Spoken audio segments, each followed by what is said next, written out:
All right. Hey, Fear Dragon. Thank you so much for being here today and having the chance to sit down and talk to you is just great. Yeah, man. Thanks for having me.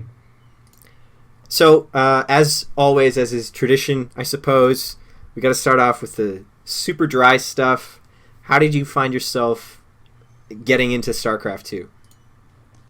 Oh, StarCraft 2 specifically. I was actually I want to say not exactly ground floor, but pretty close to it. It was so funny because back in high school, my friends and I used to play Brood War. Now, I'm going to admit, I'm talking about like 2007, 2006. I was nowhere near the esports scene. The closest I had gotten is I had one other friend from like an online guild in a game called Ragnarok Online that really liked Korean StarCraft, and she would talk about and like send me clips of like Boxer doing marine splits and stuff. So that was like my only real exposure. I had this semblance of an idea of like really good players, but I used to just kind of play casually with some of my friends. And I remember the exact day, like at my high school, where my friends and I were all crowded around like one of our laptops and just freaking out because they just announced, or they not even, but they hadn't even announced StarCraft 2 yet. They had released like this little new web page, and every single day for like 4 or 5 days they would basically show like, in 19 whatever or something, like 1987 something, it'll be like, the Vikings games, and then they had like rock and roll racing, and they were showing like each of the games that they released. And then on the final day, like it was right before, they had like one little blank spot, and they showed StarCraft 2 the next day. And my friends and I were all freaking out because we played a lot of Brood War back in like 2008 and everything. And again, it was super duper casual. I don't think that I even made multiple workers very often. I think I was like, yeah, you know what? I start off with 4 workers. I mean, I play Protoss. I only need one worker to build a building. So that's good. That's good. I can get up my DTs a little bit faster if I just keep focusing on the buildings. So that's kind of when I got into StarCraft 2, I could say, from the very beginning of the beta. And I used to watch a lot of like Husky StarCraft, not necessarily just in StarCraft 2, even though I did watch a lot of him, but I used to watch a lot of him back in Brood War and even a little bit of HG StarCraft. Not a lot, but a little bit of HG StarCraft earlier on as well, and definitely watching some of the Day 9 dailies and stuff in Brood War. So that's kind of where I got my start. You mentioned Brood War as, your jumping off point, watching Huskies Brood War content a little bit. Let's go back to like the very beginning then. How did you get involved in StarCraft, or not involved, but how did you come to be playing any form of StarCraft? What was your entry point into Brood War and StarCraft 1? Oh man, this goes back to 1999, maybe 1998.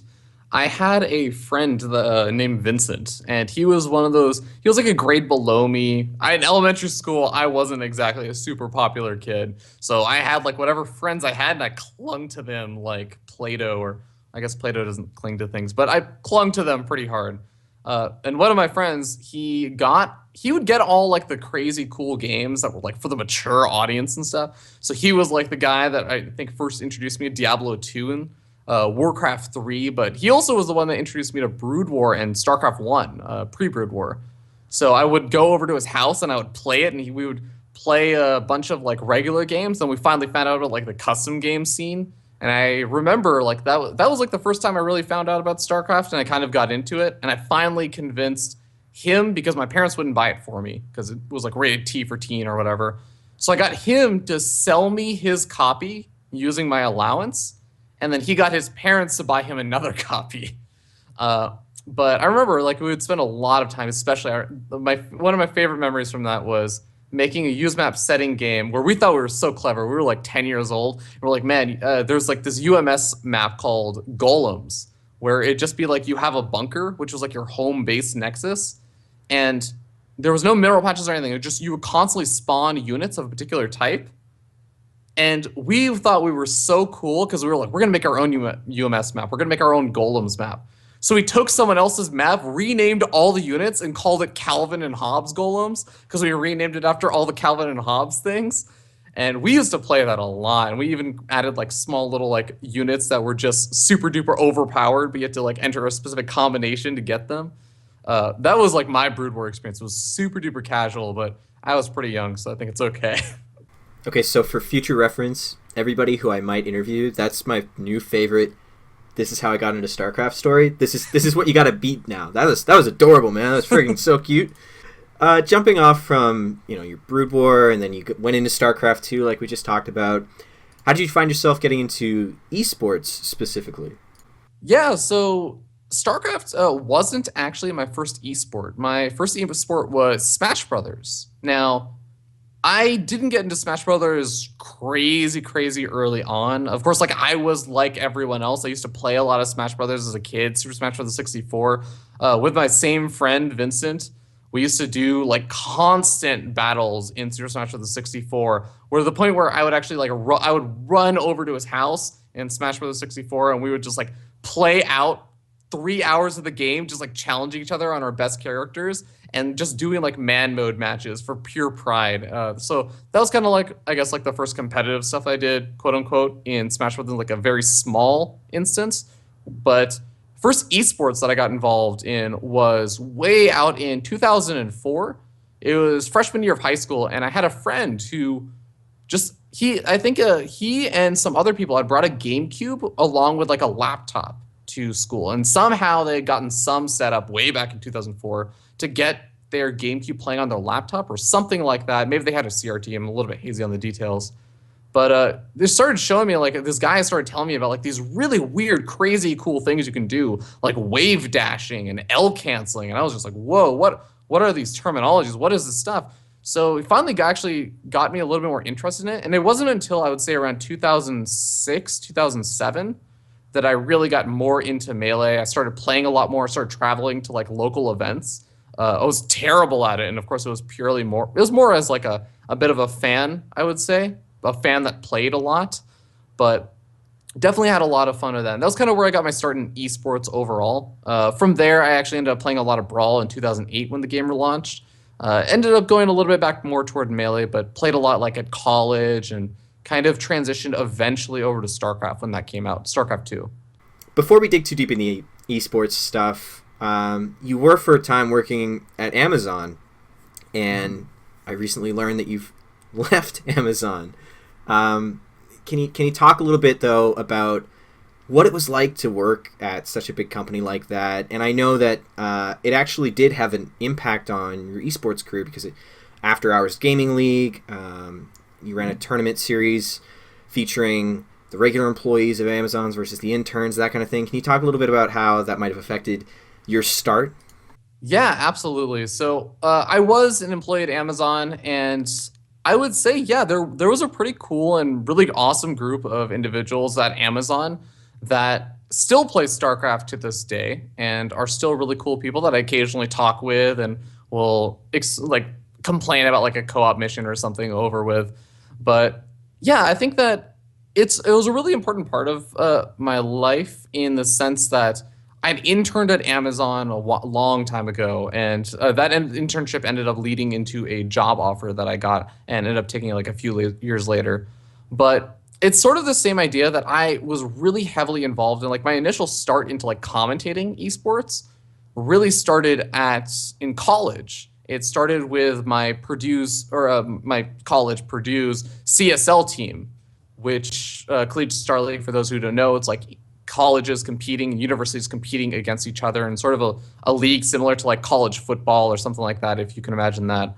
But I think that whole sense of community, like that local community of people who really enjoy the game or really enjoy what they're doing and like hanging out and talking with each other about it, was really important to me. So it felt sort of natural that when I went to Amazon, I sort of just got into that as well. And I said, like, well, I'm already doing this commentary stuff, so I'm happy to like help organize and like commentate some of these matches and everything. So I definitely had a lot of fun with that, and I think that also gave me a lot more opportunities, because with at the time when I was an intern there was a guy named Cicero, Cicero.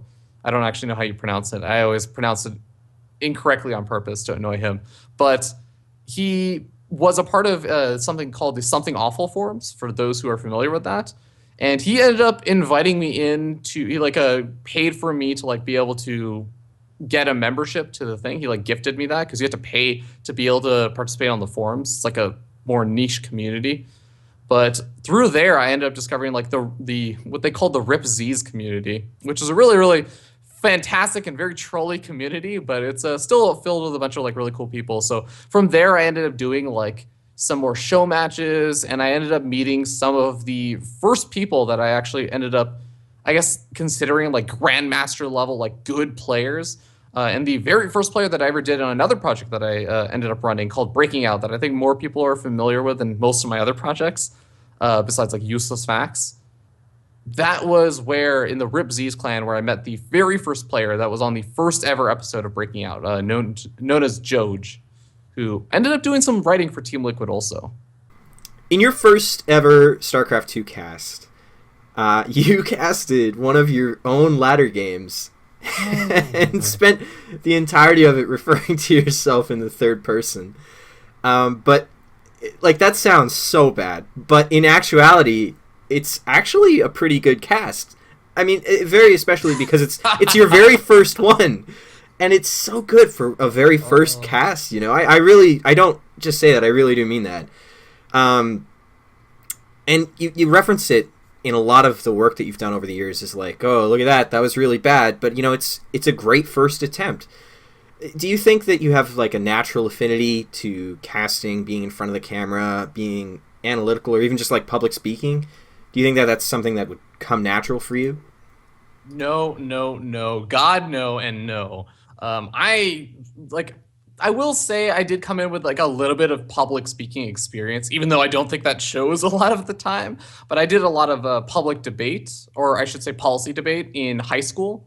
So that helped me a little bit with presentation and speaking, even though I ended up losing most of the good habits that I had. Like, I say like a lot now, which is a huge problem for me, because I remember back in my debate class in high school and everything, people would literally, if you said the word like, people would throw a pen at you, because that was our negative reinforcement strategy to get you to stop saying like, ums, and uhs. But yeah, I would say that I didn't really have, and I still don't think that I have, any sort of natural influence. I also will say, though, I did do a little bit of theater and stuff, but that's sort of the interesting thing. I think that I was always, growing up, one of the more shy kids. I was not really super out there or super outgoing. I've always been much more introverted, which I think some people seem to find a little bit weird now when I tell them that, but I still do feel more like an introverted person. I don't actually like the spotlight very much. Like, this is a little known fact, but I actually hide my birthday from most people because I hate the attention that I get on my birthday. But so, like, in some weird ways, I think that I really am not suited for it. But at the same time, I think the thing that I enjoy about broadcasting is I like talking about the game. It's kind of just that idea of sharing in something that you really enjoy with other people and getting them to enjoy it too. It's like that feeling that you get when you share a YouTube video that you thought was really funny, and you share it with them, but it comes without like that whole judgment phase where you're just like watching them watch the YouTube video and you're like, oh my God, are they enjoying it? They're not laughing. That was a funny joke. They were supposed to be laughing there. See, I get to ignore all of that because I'm just sitting in my room by myself, and I just, in my head, I get to imagine that everyone laughs at all my jokes and is enjoying the match as much as I am. But I really do think, like, I do not have a natural talent at all for broadcasting. And you say that, but I think it's absolutely undeniable that you put off some pretty high quality, high level productions. I mean, obviously, you wouldn't still be here doing what you do if that wasn't the case, right? So how much of a learning curve have you gone through in the past 3 years? If you really feel like this isn't something that comes naturally to you, like broadcasting and being in front of the camera, and you don't like the attention and everything like that, you must feel like you've grown so much in all of those areas in the past 3 years. I definitely, and that's the cool thing is, again, and why I think I've very occasionally referenced my first broadcast ever, or my first cast that I ever uploaded, is because for me, I can look at it and say, oh, I know that I do all of these things better. And I can also look at it and say, like, there are these things that I still don't do very well. And I think there's definitely been a long way that I've come, but at the same time, there's still a long way to go. And with anything worthwhile in life, if you see something, if you like identify that yourself doing something and you just say, I could not do that any better, then either you're absolutely full of yourself or you're doing something that's honestly not worth that much of your time. Like it's not worth that much of your time and effort and pride. And I think that casting is definitely one of those things that, yeah, everyone's going to have a different opinion on what you should be casting like or what the ideal cast does look like. But I think that it's definitely something that has a very high, quote unquote, skill cap. And I have still a long way to go. But I know for a fact, like, I've put in the work. If you want to talk about someone who's more like a skilled, natural talent broadcaster, go look at Rifkin. Rifkin is one of those people, and I remember I used to get so annoyed by this, and this is before I joined Basetrade TV or really got to know him super well. But I remember I would like occasionally talk with him, and I would try and talk with him about the high level thought process behind like commentary and this kind of stuff. And he would just be like, I don't know, man. I just do what I think is good, and that's sort of what I do. I don't really think about it too much. And that annoyed the hell out of me because I have to think so much about everything that I do. I have to do concrete plans to get rid of words and phrases that I overuse. I have to do like concrete notebook. Like I have detailed notes on like timings for Protoss versus Terran and TVP and all this other stuff because I'm also really bad at the game, and that's what it takes for me to like actually learn and realize like, oh, wait a second, this is a really different build order than he did in like 2 games ago because look at the timing for this observer. Like I have to do and go through that kind of process, and I have to sit there and rewatch. I rewatch a lot of my broadcasts, which freaking hate. Nobody who is in their right mind will tell you that they enjoy rewatching themselves. It is one of the most abysmal feelings that exists. And I still have to do it though. And I do it a lot less these days, I'll admit, than I really want to, just because of a time commitment. But it's still something that I do. And that is something that I know I've put in the time to make it as far as I have. But I know I still have a long way to go still. You, as somebody who produced content and produces tournament series and all that kind of thing, you set out with a very strong focus on the North American scene. What was the thought process? Why did you choose to go that route with what you were doing? So there was definitely a couple of reasons for it. It wasn't just one sole big reason. At the time that I really started a lot of this, which was with the series that I called Breaking Out, it was focusing on the up-and-coming North American scene. And you have to remember at the time, this was right after Shoutcraft North America had happened. And it was a little bit later. Shoutcraft North America, for those who don't know, had a lot of issues, not necessarily with, I would say, how Total Biscuit ran it, but there were like a lot of no-shows, DeMuslim, Major, a couple others like just didn't show up. Some of the games didn't really like show that players weren't really like practicing or playing all that much or, really prepared for a lot of their matches. So Total Biscuit had kind of just made an announcement that he was kind of not really going to worry too much about the North American scene. This was also, I think, 2013. So it was after like the glory days of 2012 where you had like every single region having their own stuff, MLGs happening left and right and all that good stuff. North American scene was definitely considering to be suffering at the time. So that definitely played a big part in it. I saw a niche and I went into it. But a lot of it also was that I had most of my up-and-coming experience as a commentator in like a quote-unquote professional setting that wasn't just like collegiate Star League cast with one of my friends from college or something like that, or, casting for Amazon. It was in a team league called the Underrated Team League, or in a couple of other team leagues that I had done. The OMGL, I'm trying to remember some of them, the UASL.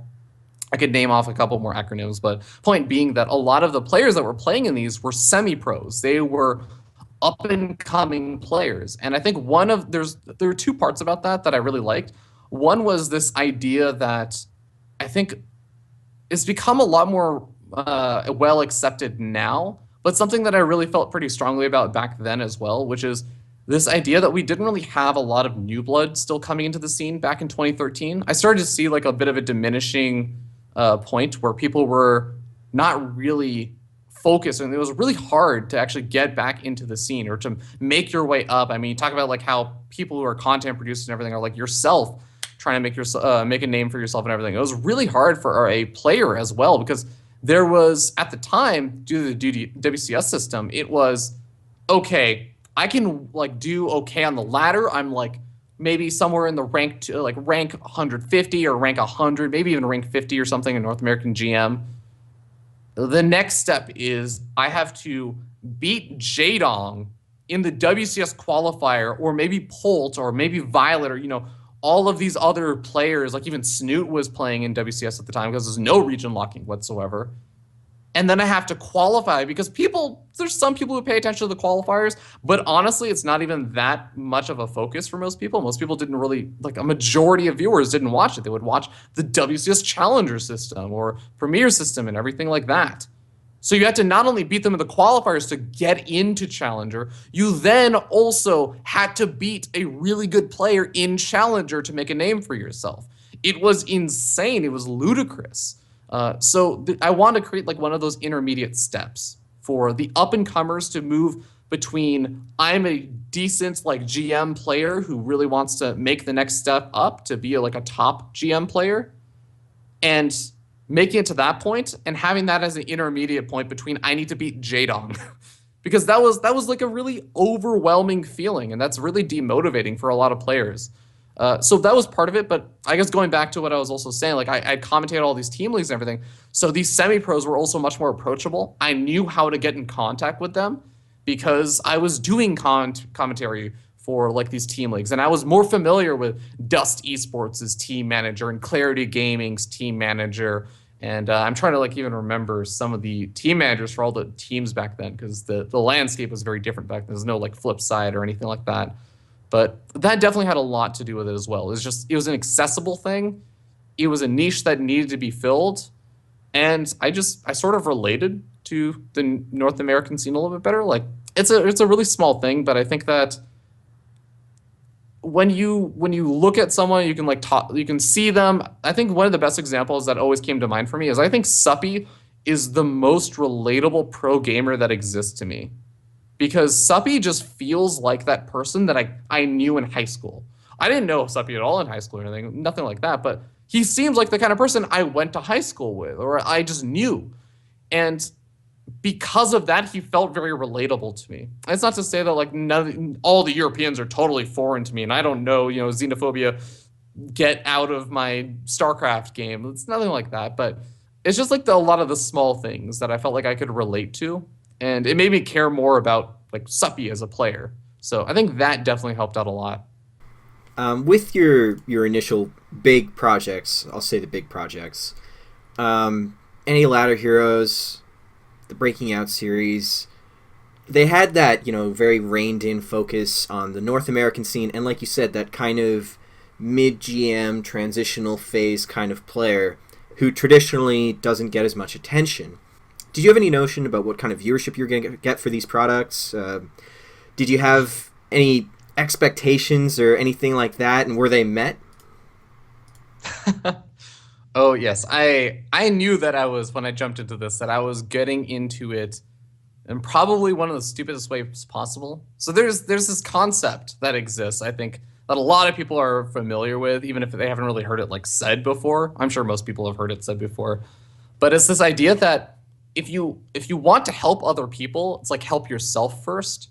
So if you want to, for example, use like a big platform to give another platform to like a smaller organization or like another individual or something, you want to help them out, you need to make sure you yourself are in a position where you can actually provide them that platform and provide them that power.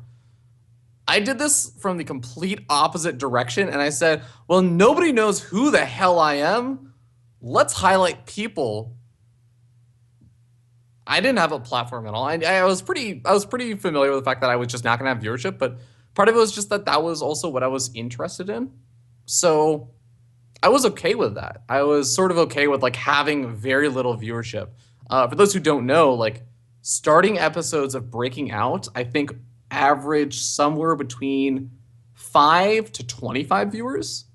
And let me tell you, like the first season of Breaking Out, it was a bit of effort. I had to do interviews very similar to this one. I had to go through like a lot of other stuff as well, but it wasn't that time consuming. The second season, third season, even the fourth season were incredibly time consuming. And even at the top end of my last season of Breaking Out, the actual episodes themselves, the weekly content where I highlighted players, I think without hosts and stuff coming out from like Basetrade TV or whatever other people, uh, my average viewership was probably around 50 viewers, 50 to 100 viewers. And this is for approximately per episode, 6 to 8 hours of editing, recording, commentating, scheduling with players and also like other casters to help commentate the games, sitting down with the players and going over the replays that they sent me in detail so that they can highlight stuff, and then editing all of that down to cut out a lot of the downtime filter content. I'm sure that there's a lot of stuff I probably could have done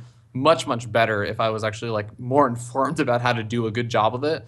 But it was absolutely in a lot of ways not worth the effort. But I think that's one of the things that I definitely had to go into this whole thing knowing and being okay with, was that very similar to how I think if you go and play ladder games, like people talk about this a lot. If you go into a ladder game and you say, my objective is to win 10 games today, or I'm going to win like my next 5 games, that's a really unrealistic and dumb way to go about it, because you're setting yourself up for disappointment. You're setting yourself into a system where what you need to do is out of your control, because you're going to get matched up against a lot of players that you shouldn't be able to beat. You aren't expected to be able to beat.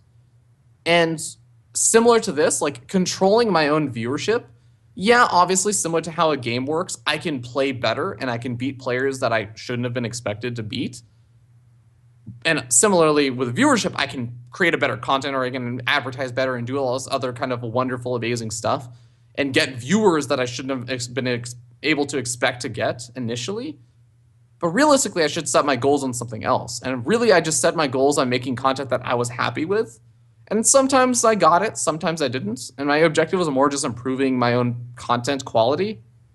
So I was okay with the viewership that I got. And because of that, I think it's also much easier for me when during like downtimes or down points in my StarCraft stuff, where if I'm, for example, and this still happens to me sometimes, where I'll turn on my stream and I'll be casting replays or something, and my average viewership for the stream is like 10, 15 people, which is really funny because then some other days I'll have like 500 people without like any hosts or anything else coming in.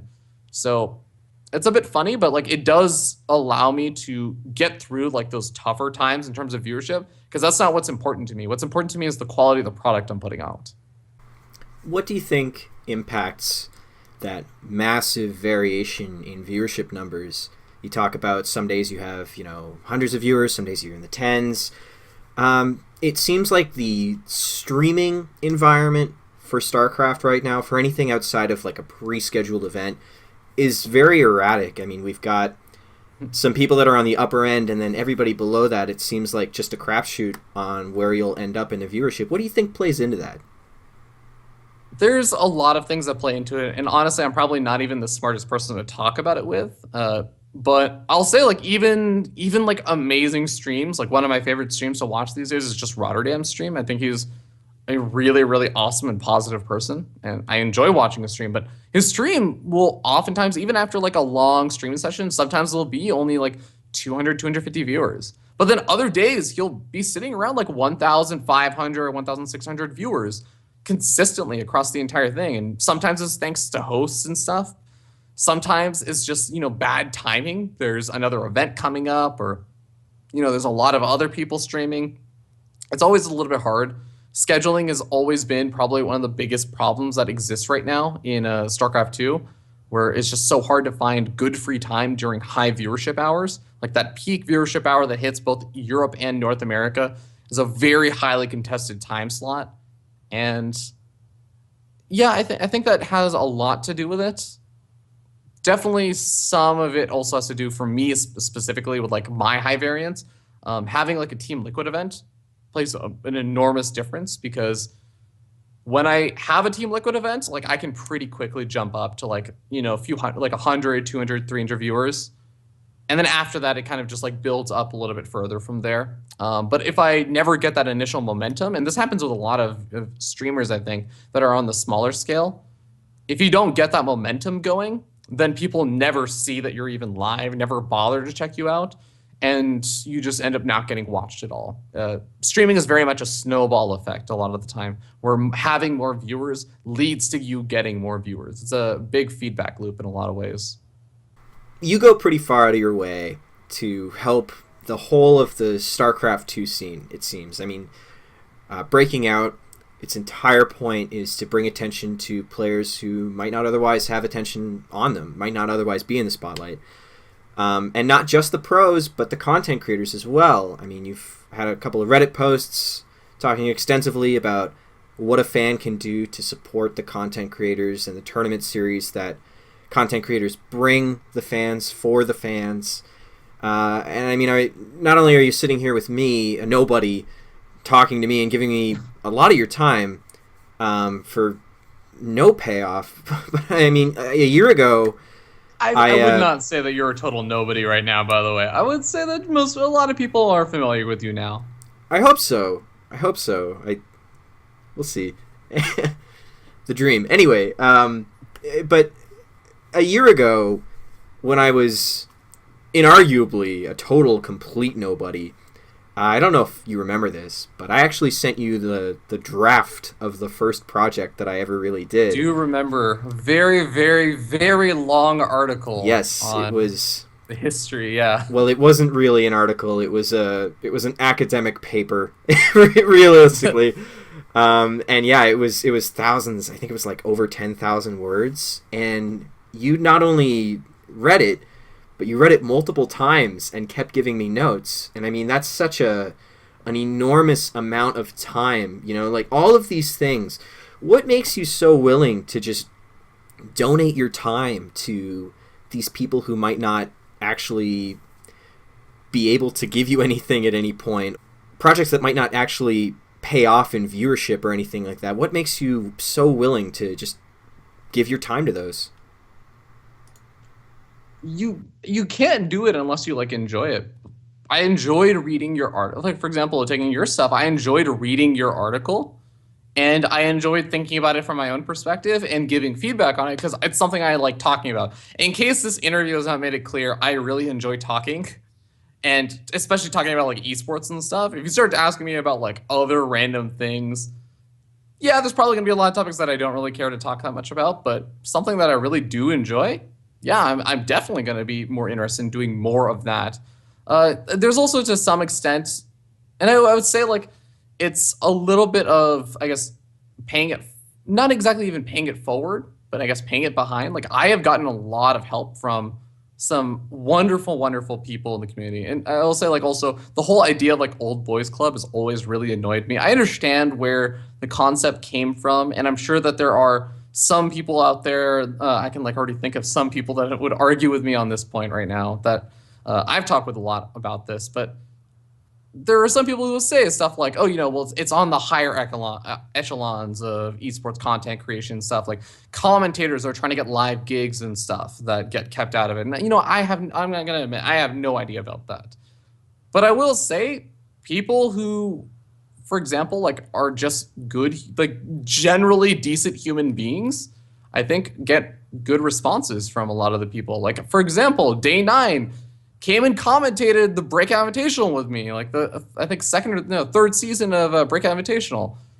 And that was really freaking awesome. In Control has helped commentated. Rotterdam has even casted like replays with me for Breaking Out. I've had all kinds of awesome feedback and help, and Red Eye himself, like I sent him a message and said like, hey, look, I really enjoyed like a lot of your articles. This is before he came out with this giant book on like, so you want to be an esports broadcaster and everything. And he just had like smaller bite-sized articles. And I asked him like, hey, you know, would you be willing to like have a sit-down session with me? I'm willing to like pay you. Like let me know how much it would cost if I can afford it. Like, I'm definitely interested, just so I can get some improvement. And he was like, no, just here. What time are you free? Like, don't worry about the payment and everything. Like, I'll sit down with you. He sat down with me. I have like a recording of it because I thought it was so awesome that he was willing to do that.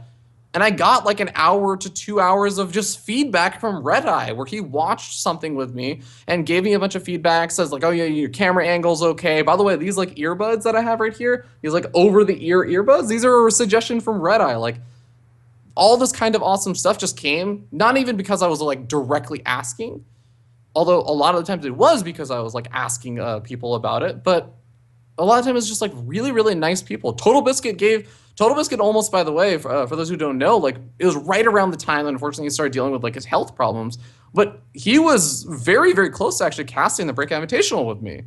he was very, very awesome and super willing. And like for me, a lot of it is just kind of like returning the favor in a lot of ways. Like I've had a lot of help, and I think that when just in general, when people see someone else that's doing something that they like, I think they just want to support it in this scene. That's just a very normal thing. That's where I think a lot of like the hosting comes in, where people will host a lot of the streams. And one thing that I really like to do, and this kind of relates back to something you said earlier, where there's like a huge variance in viewership for a lot of people. And one thing I really like to do, I think that there's oftentimes people who just like they'll host like the typical like Rotterdam Nathanius, Pig, like a couple others that just get most of the hosts. And I really do like just hosting random people. I don't even know, I haven't watched their stream, but it's just this idea of like you give another person an opportunity to rise up. And the best, like the worst case is you realize, oh, okay, it wasn't really like for me or anything, or like I didn't really enjoy the stream. Cool, I don't have to worry about it anymore. But best case is that you find something that you like about the stream, and now you have another person that you can watch. Like if you're helping to make a content creator better, if you're giving them more viewership or more resources and tools, then you get more awesome stuff related to your scene. One thing that I'm really looking forward to with your interview series is I get to learn more about other people. I'm really looking forward to some of the interviews that I'm anticipating you're going to be doing. I really enjoyed listening to you interviewing like Joe from Nerd Street Gamers, because I got to learn stuff about Joe that I didn't know, and I consider myself to be like friends with Joe. So there's like all kinds of really awesome stuff that goes into that is in a way like self-benefiting. But I don't know, man, like a lot of it really, like I go off on like a much longer tangent about it, but really the core of it is just, if you enjoy doing something and if you want to see more of it, then you kind of just go do it. There's not like a lot of thought behind it. You talk a lot about the people, like paying it forward, paying it backward, that kind of mentality. You mentioned Red Eye, you mentioned Day 9, Total Biscuit. Not that I want you to like choose favorites or anything of that sort, but is there a short list of people who really especially helped you out, who really, really stand out in your memory as like a real key moment to what you do now? I mean, I'll have to go to Day 9 definitely as one of the major ones. So I didn't really get into this, but the way that I got started into casting specifically, I mentioned that it was had to do a bit with Collegiate Star League and commentating my team's games. But one of the big parts of that was that I went to MLG Anaheim 2012.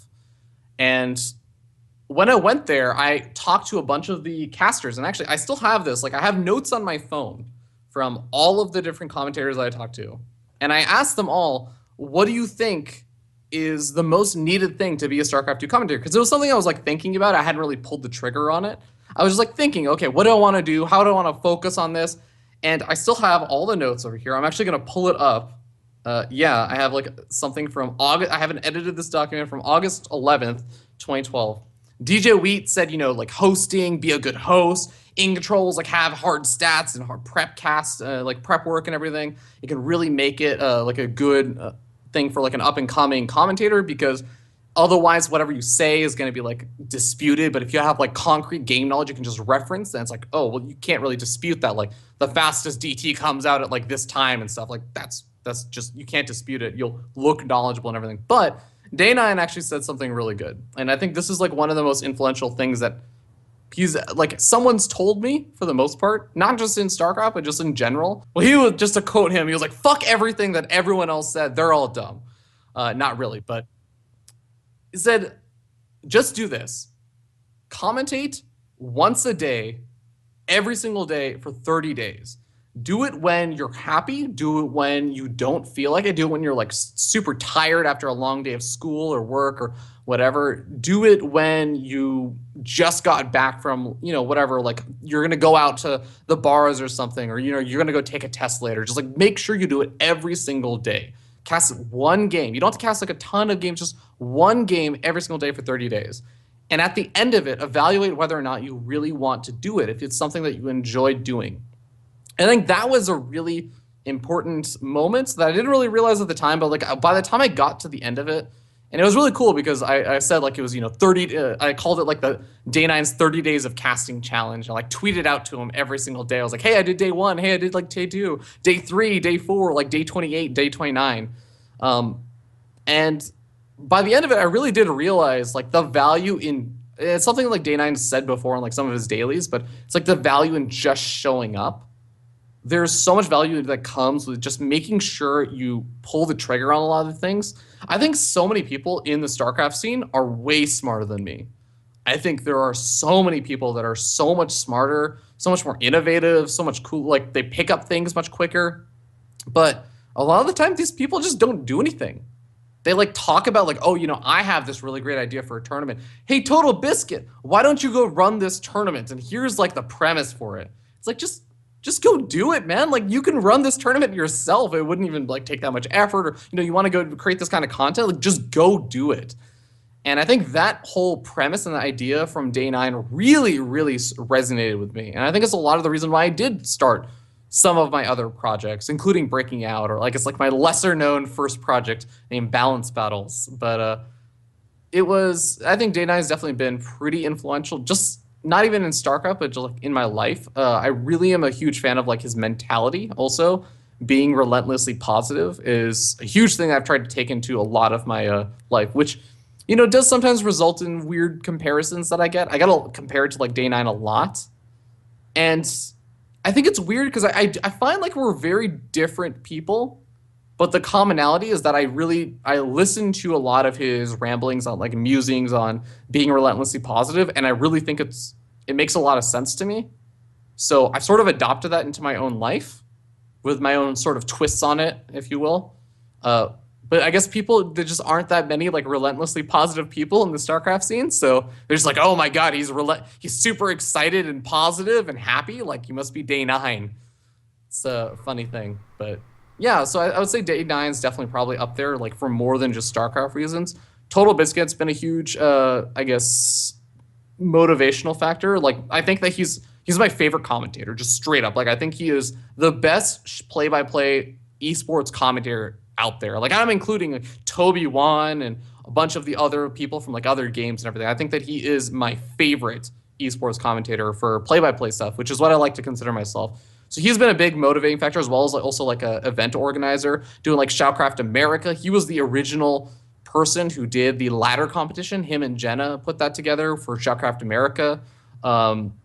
You have the the Shoutcraft Kings format, or sorry, not even Shoutcraft Kings, the Shoutcraft Clan Wars format, where you have really, really weird maps and everything. That's actually inspired me to do my own series that is not exactly based off of it, but definitely heavily inspired by just having events and tournaments with really weird formats. So that's something that I'm actually like working on and trying to schedule right now. Like Total Biscuit has just been a huge motivation. Besides that, In Control has also been super duper helpful. He's actually sat down with me and gone over my commentary like multiple times. A few years ago, more so than anything recent. But when I was really up and coming, I ended up actually buying like coaching lessons from him. And I said like, hey, this is going to be sort of weird, but would you be willing to like go over my commentary with me? And he seriously helped me think about like commentary in a really different light and different perspective than just, make sure I don't stutter over myself, and thinking about, building that story, building the continuing arc of the story instead of just this intermediate, here is this 5 to 10 second span or like couple minutes span of a story. Here's the length of the entire series. How are things going out? Take things that happen in game 1, build it into this arc of how this person's coming back in the series, or, how they've been going for this type of build over and over again, but then they change things up because now they're not feeling confident. Like that kind of mentality, In Control really helped me establish. Like I honestly, I could go on. Like there's so many people that have been freaking amazing in StarCraft. I've gone over like a lot of the commentators and stuff, but there's definitely other people who have been really, really cool to me and super helpful to me as well. So I'm just gonna leave it at that and say like there have been a lot of people. You've had a lot of projects that cater to what I would say is a more casual audience of StarCraft.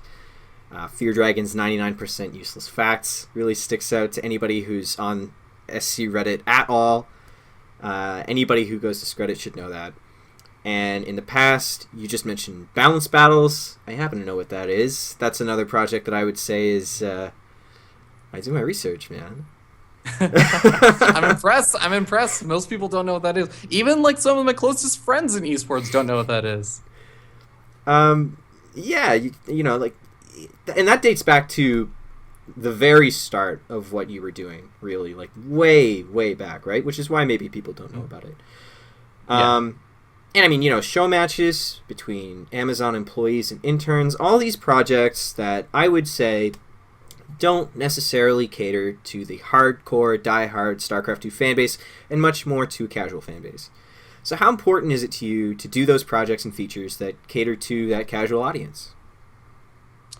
So I'm not going to lie, a lot of the projects that I do, there's maybe some thought that goes into, is this like for too much of a hardcore audience or too much of a casual audience? I definitely think about it a little bit, but it's really not a big priority to me. To me, I'm more concerned, I guess, with having fun myself. And there's some fun that comes with, getting a large amount of viewership or drawing in a lot of casual viewers, introducing them to the game. Like for me, the reason why I got into StarCraft 2 commentary was because I wanted to share my enjoyment of the game with other people and get them as excited as I am about the game. So there's definitely to some extent like some fun that comes with like targeting a casual audience. But honestly, most of the projects that I've done, like balance battles, that was because, and for those who don't know, it was like this idea that I had where I created a system where Bronze League players could play versus like Master League players or Diamond or Platinum League players. And a Platinum League player could play versus a Masters League player or a Silver League player, just any sort of pairing you can imagine. And it would basically happen through assigning the higher league player like a handicap.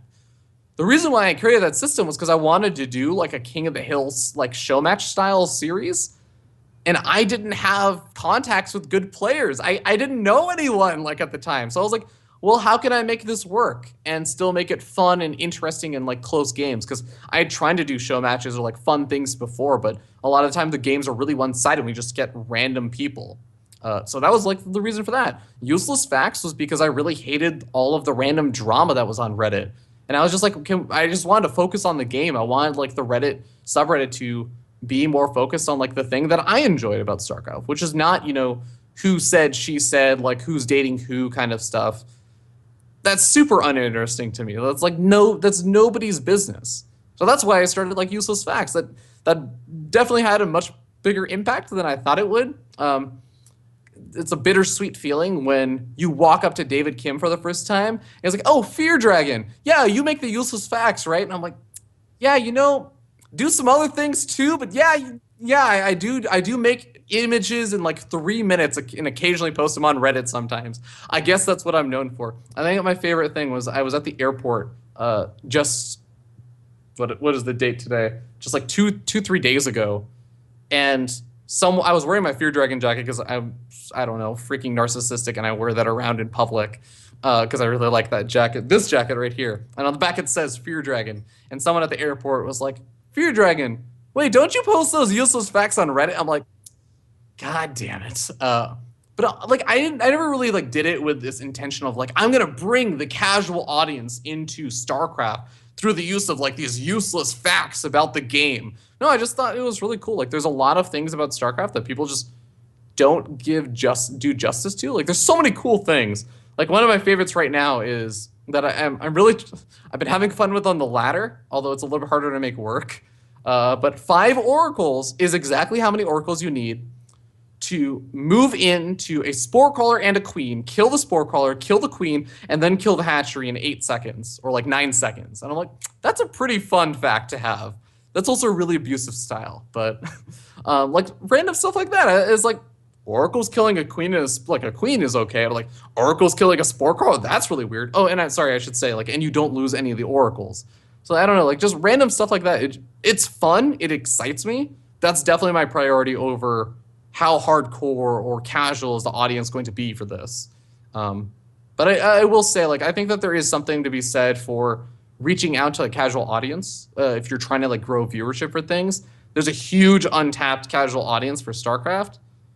A lot of people, and this is like the weird thing where StarCraft is not necessarily in like its heyday where it had the biggest esports viewership and everything.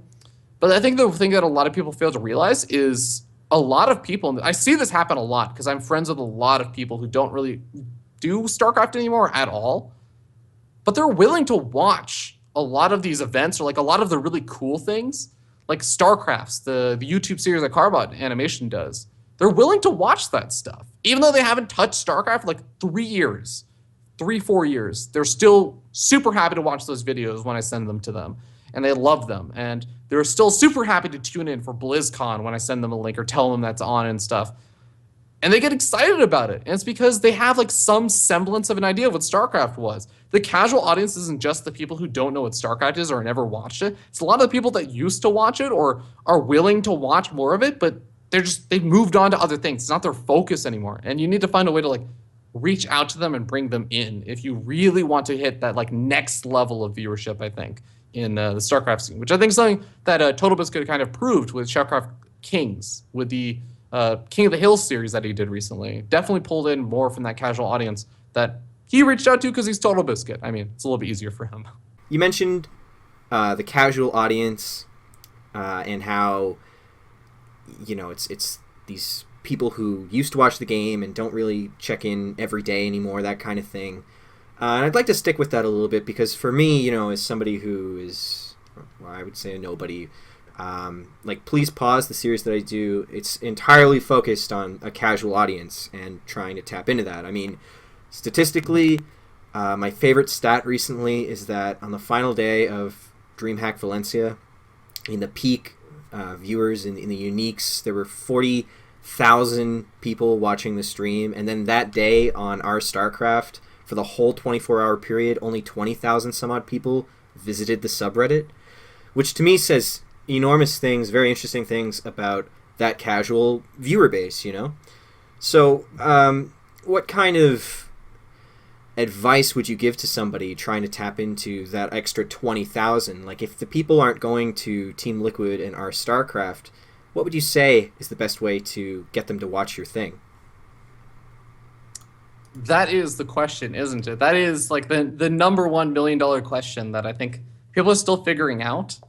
One thing that I've been thinking about a lot is, I guess, this idea that a lot of the hardcore StarCraft people, like, this is something that really bugs me, especially prevalent in the StarCraft scene. It's one of the things I hate the most about it, is there's this very big sense of elitism where people just, they think that, like, if you watch StarCraft, you only watch StarCraft.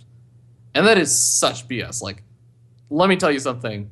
Rotterdam, Day 9, In Control, Nathanius, like, so many other people do, like, all the big names and everything. They enjoy and watch. Even if they aren't participating actively in those other communities and everything, they all are involved in other gaming communities because, for the most part, most people who are into StarCraft are just general gamers themselves anyways.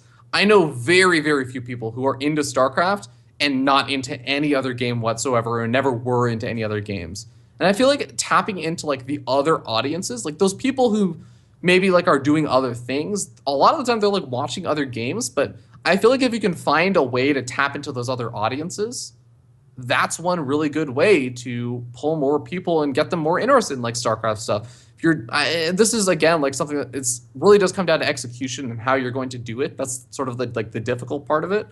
But finding ways to tap into that, like finding what are the other commonalities of those people who are interested in StarCraft and figure out how to reach out to them. Is it, you know, through the gaming subreddit or something? Is it through, like, other websites that aren't just Team Liquid and Reddit where the hardcore fans hang out? Because guess what? The only people who sit around discussing, you know, why is StarCraft 2 viewership declining, all this stuff, it's literally just the hardcore people who are talking about it. So it's this giant thing about, like, it's almost like that thing where you have a bunch of, and I'm going to try and go, like, totally off kilter in, like, terms of politics and everything for a moment, but hopefully it won't matter too much. But, like, it's the idea of, like, a bunch of old white men in, like, their 60s or 50s discussing, like, what it's like to be a young 20-year-old female or something. It's like, you don't actually have the full experience of that. You might be able to make some speculations, and so I'm sure some of it and a lot of it's going to be accurate, but a lot of it, you're probably better off if you were able to actually sit down and talk with some of those people. And that's what I feel like I've been able to get at least a little bit of a feel of, just because, again, I don't try and take too much of what Reddit says very seriously. I actually stopped visiting Reddit a little while ago, a few days ago, and my life is so much happier. But I just like talking with like other friends that used to play StarCraft or people who are just general gamers. Like there's a lot of people because I have like an Overwatch jacket and I'll meet a lot of people on the streets who will be like, "Hey, nice Overwatch jacket." And I'll like just sit and talk with them about Blizzard games.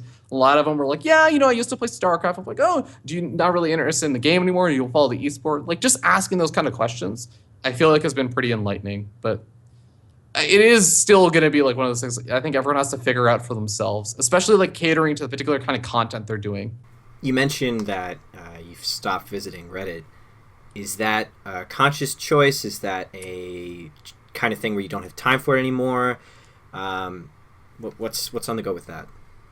Very, very conscious choice. It's something that's been bugging me for a very long time. And again, like it's part of the reason why I started the Useless Facts. But I started to realize that Reddit was just having a negative impact on me, my own happiness. There are a lot of fantastic people on Reddit. There's some really amazing people on Reddit. I know there's some great people that have really helped make a lot of other people like esports careers. Like Nice Username is someone who definitely became much more well-known on Reddit. I think that you are one of those people that definitely became much more well-known because of Reddit and posting your stuff there. But at the same time, there's also like this really dark side of Reddit that's very negative, promotes a lot of, I won't say it's like circle jerky, but very, very negative opinions that are like overly excessive. Recently, I think that the thing that I think some people were surprised when I said this, because I think that some things have happened that maybe justify like some negative things being said. Desro recently retired from StarCraft, and it was in that Reddit thread that like I finally had my last straw. It was something that had been building up for a long time, but when I saw like a lot of the responses in there, just overly excessive criticism and negativity about like his self-image, what was going on in his life. I saw some really negative comments about his father passing away recently. I was just like, I don't want to be a part of this, and not just for like myself. I'm actually pretty okay with taking criticism. I'm pretty self-deprecating in general anyways, which makes it a lot easier to take self-criticism. But when I start to see like other people that I really like, or my friends, or other people like that have put in a lot into the scene, say what you will about Desro, he is old. Whatever things that like he has done that has pissed people off, I definitely admit like a lot of it's probably some justified in terms of the hate that he gets. But he has also done a lot for the scene, and he's been a part of the scene for a very long time. And I hate watching people just like completely disregard everything he's done. And it's not even just that. I guess it's like the fact that a lot of the time they just like dehumanize them. It's like this treating them like absolute shit. I totally understand like not liking someone, but that doesn't mean you have to go out of your way to like do personal attacks and insults on them. And I don't have to expose myself to watching other people do that to people that I like and people that I care about and get myself riled up about it.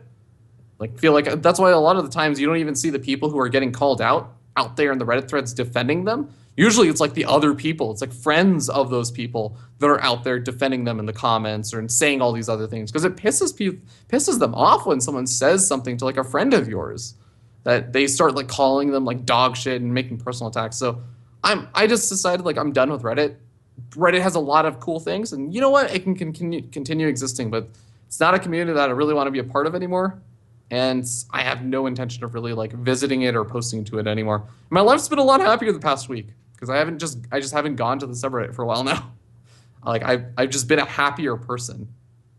Holy Moly told me on the Team Liquid thread for this series, the interviews that I do, I won't call it a series, which you should all check out. Holy Moly commented and said that I should ask you what StarCraft 2 could learn from the Smash scene and the Smash community. And she warned me that when you get going, it'll be days and days. But you know what? Here's your platform, man. I'm not going to cut you off at all. I'm not going to cut you short. I want it all.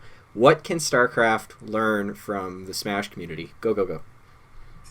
Well, I mean, I'm going to have to cut myself off at some point because I know I have to like cast something in a couple of days. But so yeah, Smash Brothers is something that I jumped into a long time ago. I mentioned that was sort of where I got my start in esports, or competitive gaming, as they called it. Never called it esports at the time.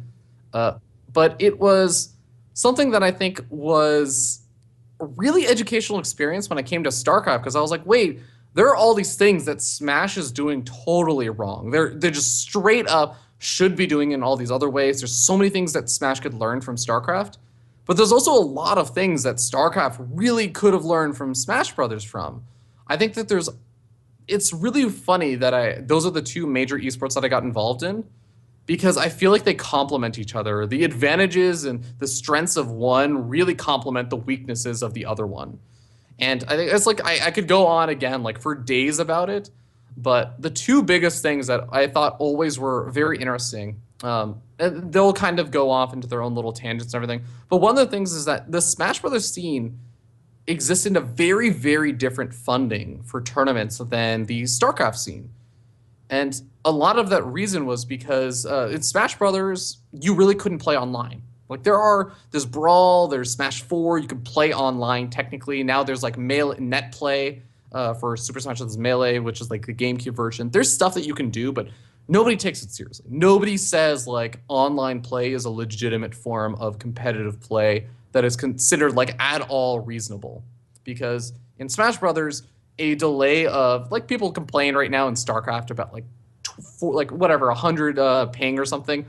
In Smash Brothers, if you have like 30 ping or like 40 ping, that's actually really bad. That's like half a second almost of delay.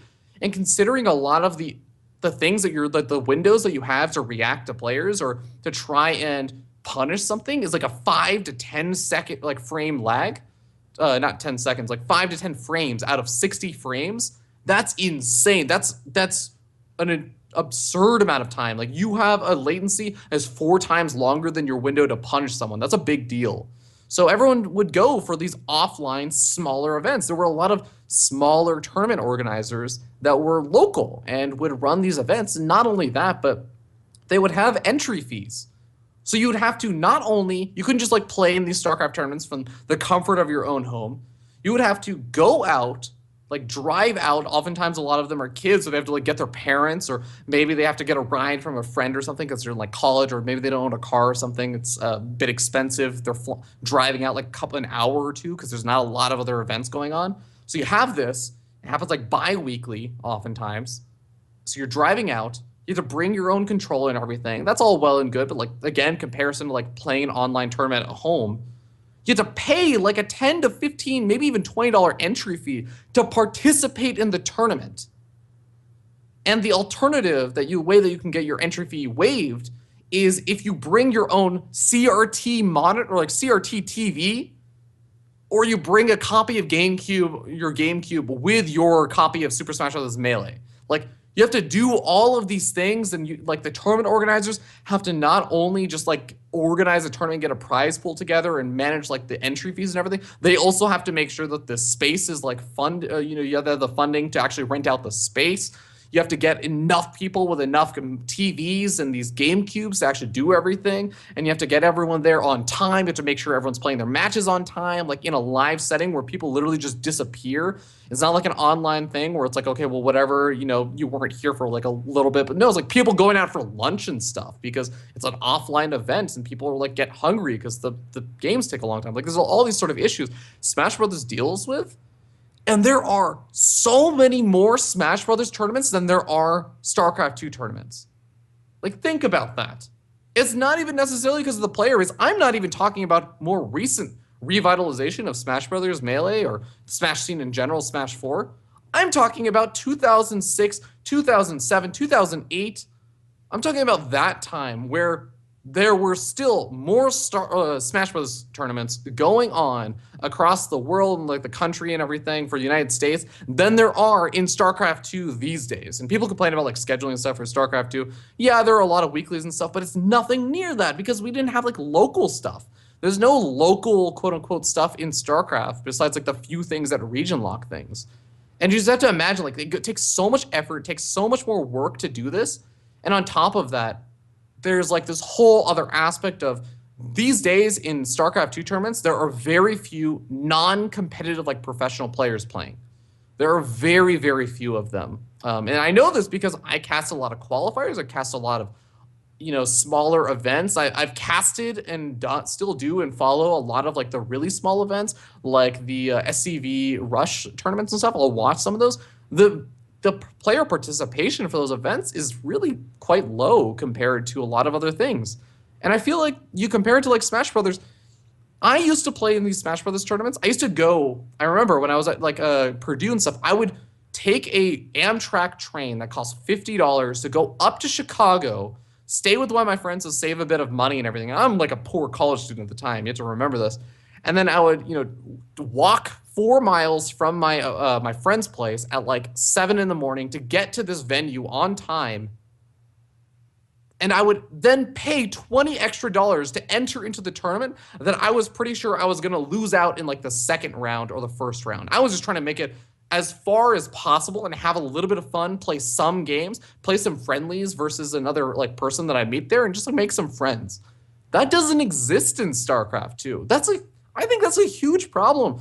I really do think that like that's where a lot of the quote unquote loneliness of StarCraft comes in, where people don't actively go out and create these communities. They don't go out and create these smaller or like communities where people can hang out and find more friends and everything. I think one of the things that Pig has been doing in Australia has been doing like these kind of Pig quote, literally in-house tournaments.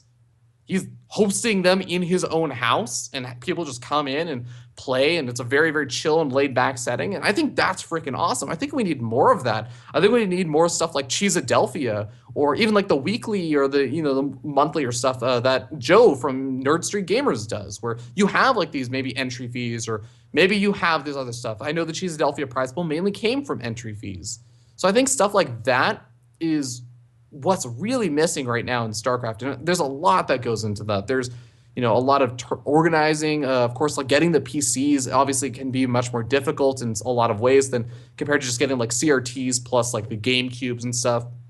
But there's still, I feel like this huge untapped potential from just people who just want to play StarCraft going and playing these events and these tournaments. And I feel like a lot of it is because in Smash Brothers, the emphasis is in having fun and like, I guess, getting better. And also just like proving yourself. There's like a lot of pride on the line when you play in fighting games. And this is why you also end up seeing a lot of the comparisons where the fighting game scene is very emotional, very out there. People are in your face about things. But you can see and feel a lot of the effort and passion that people put into it. And in StarCraft, I'm not going to lie, there have been GSL finals where somebody wins. And if you look at the cameras, I really don't know who won and who lost. Like, I honestly cannot tell the difference because both players look equally as unenthusiastic and excited about how that game or that series went, or the fact that they just won like $40,000 or something ridiculous like that. And I really do feel like as I'm starting to trail off into like much more tangents. And again, like I said, I could talk about this for days, but I feel like the biggest things about the Smash scene that I really wish people would take more consideration into is this emphasis where StarCraft has this huge focus on the professional esports scene. And I feel like that's been one of the biggest downfalls of StarCraft. I think that StarCraft focusing so heavily on the esports scene, the game is hard in a lot of ways, but Brood War was a much harder game. Melee is a freaking hard game. Like, let me tell you something about Melee. Melee is incredibly punishing. Smash 64 was a ridiculously punishing game. That game had when you got hit, you were locked into like this stun where you literally couldn't do almost anything whatsoever for like multiple seconds, where your opponent could just chain hits together and kill you. The highest level of Smash 64, people just get obliterated after like 1 or 2 attacks. They can get comboed and chained to death. StarCraft, yeah, it's a hard game. Brood War was even harder, and a lot of people played that. And you know what the difference was? The difference was in Brood War, people weren't hyper-focused on this competitive aspect. People weren't obsessed with, I have to play StarCraft to be good. They were obsessed with this idea of like, I'm going to play StarCraft and have fun. And my idea of fun may not necessarily always be the best, but I enjoy it the most. And I think that was the biggest thing. That's like my biggest problem with the way that people perceive StarCraft right now. I really wish that there were more things where people would take a lot more learning from like the fighting game scene, and that would allow them to say like, I'm going to go into this tournament and I'm going to see how I do, and maybe I'll do well, maybe I won't, but I'm going to have fun with it. My objective is not to win the tournament. I'm not trying to steal $100 away from like literal God Neeb. I'm trying to play versus some cool people. Maybe I'll make some friends, and maybe I'll have some fun games. I'll create some cool stories that I can tell, and I'll be able to tell my friends about how this awesome game happened with a weird base trade, and I had like a warp prism, micro round 2 stalkers versus like a lurkers, all kinds of cool stuff like that. I think everyone has those stories on the ladder, and a lot of people lose sight of that. But the other thing again was just the fighting game scene puts in so much work. They put in so much work into everything. I know Joe talked about this, I think, in the last interview you did, but Marvel vs. Capcom 3 has such a ridiculous uphill battle. They have such an insane uphill battle to make their tournaments happen, where I think he was saying like they have to play on like this different version of the game that's, has DLC that's no longer even available and everything. It's like so hard to get all that together, but they still make it work. And I really wish people would just stop worrying about like, all the stuff like StarCraft 2 dead game and all the stuff. Like literally just go enjoy the game and you'll have so much more fun. And people will come in if you're enjoying the game. If you're just obsessed with this idea and constantly spreading this idea that StarCraft 2 is not a fun game and all this other stuff, like, yeah, I wouldn't want to play a game that all of my friends were also telling me was incredibly punishing and not fun and that I should just watch it from a distance and, I'll never hope to be that good. Yeah, if that's the standard that I have to live up to, of course I'm not going to want to play that. That's ridiculous.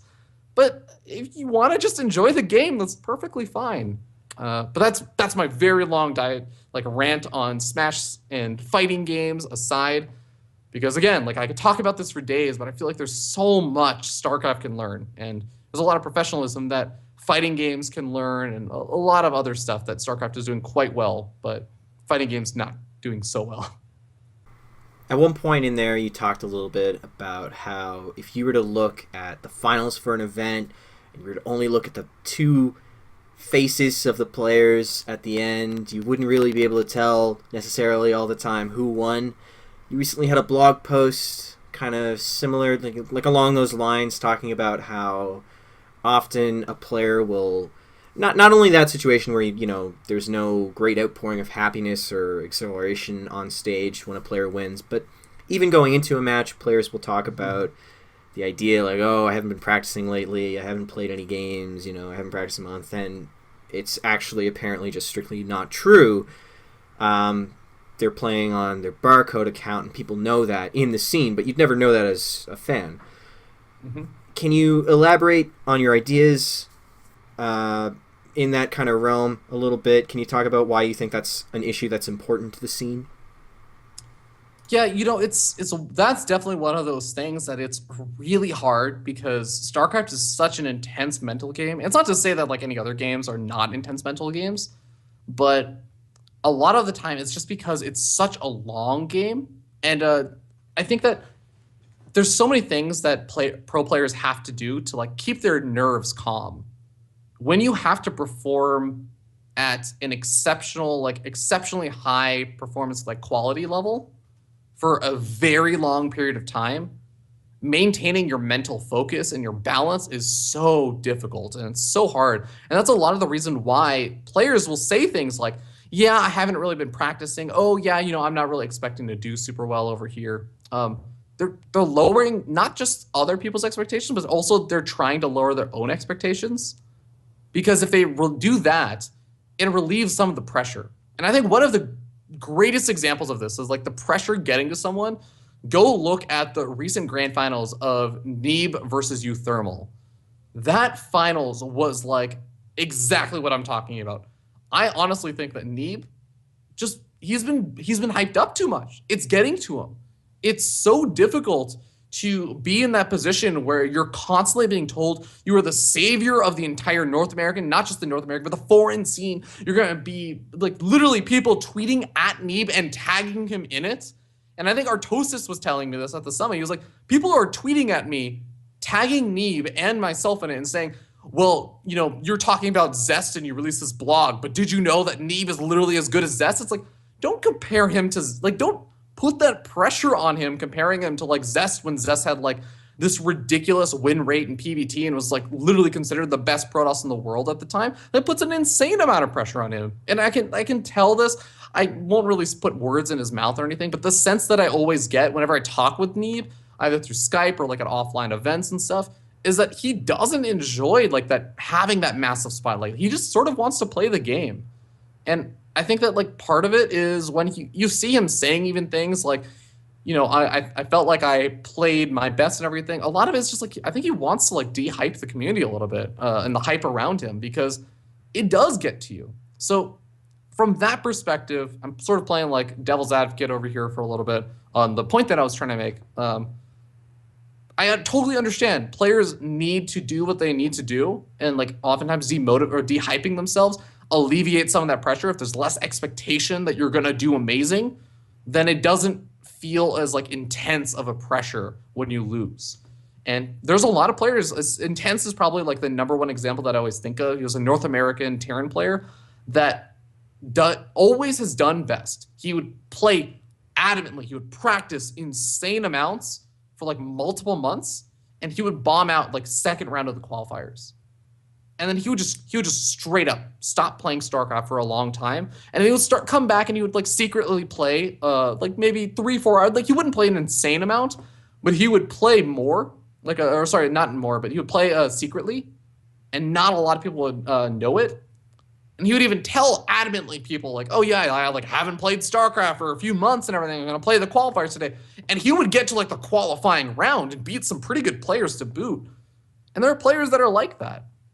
But at the same time, it sucks. It really sucks for the viewers because when you don't see the emotion, like it almost makes it feel like, why should I care about you winning this event? Why should I care about you winning this tournament when you don't even care yourself? Clearly didn't mean that much to you. I mean, I'm not going to lie. It was funny, but it was also incredibly awkward and slightly demotivating when Tasia walks up to a grand finals for DreamHack and he gets into the interview and everything. I think it was either before or after the grand finals. I think it was actually after the grand finals. And someone asked him, like, how do you feel having just won, like, $40,000 something? He was like, or sorry, it was like $20,000. And he was like, well, it's a bit less of the prize pool than I'm usually used to, so it's okay. And I'm like, Jesus Christ, man, like, well, I don't give a shit that you just won the tournament anymore. Like, why should I? You are unimpressed or everything from this. Like, there's some kind of funny storylines you can build up there. Like, Tay just won so much money that he doesn't even care when he wins money anymore. SOS, like he only cares about the $100,000 tournaments. Like, yeah, there's some funny storylines and stuff you can build off of that, but really, when so many players are like that, it makes it hard to care. And I think it's a really important thing. I totally understand if like going into qualifiers and everything is like that. And I'm not necessarily suggesting like in the interviews, people should be asking the questions that force those players to feel the pressure and make them care about it or admit that they care about winning.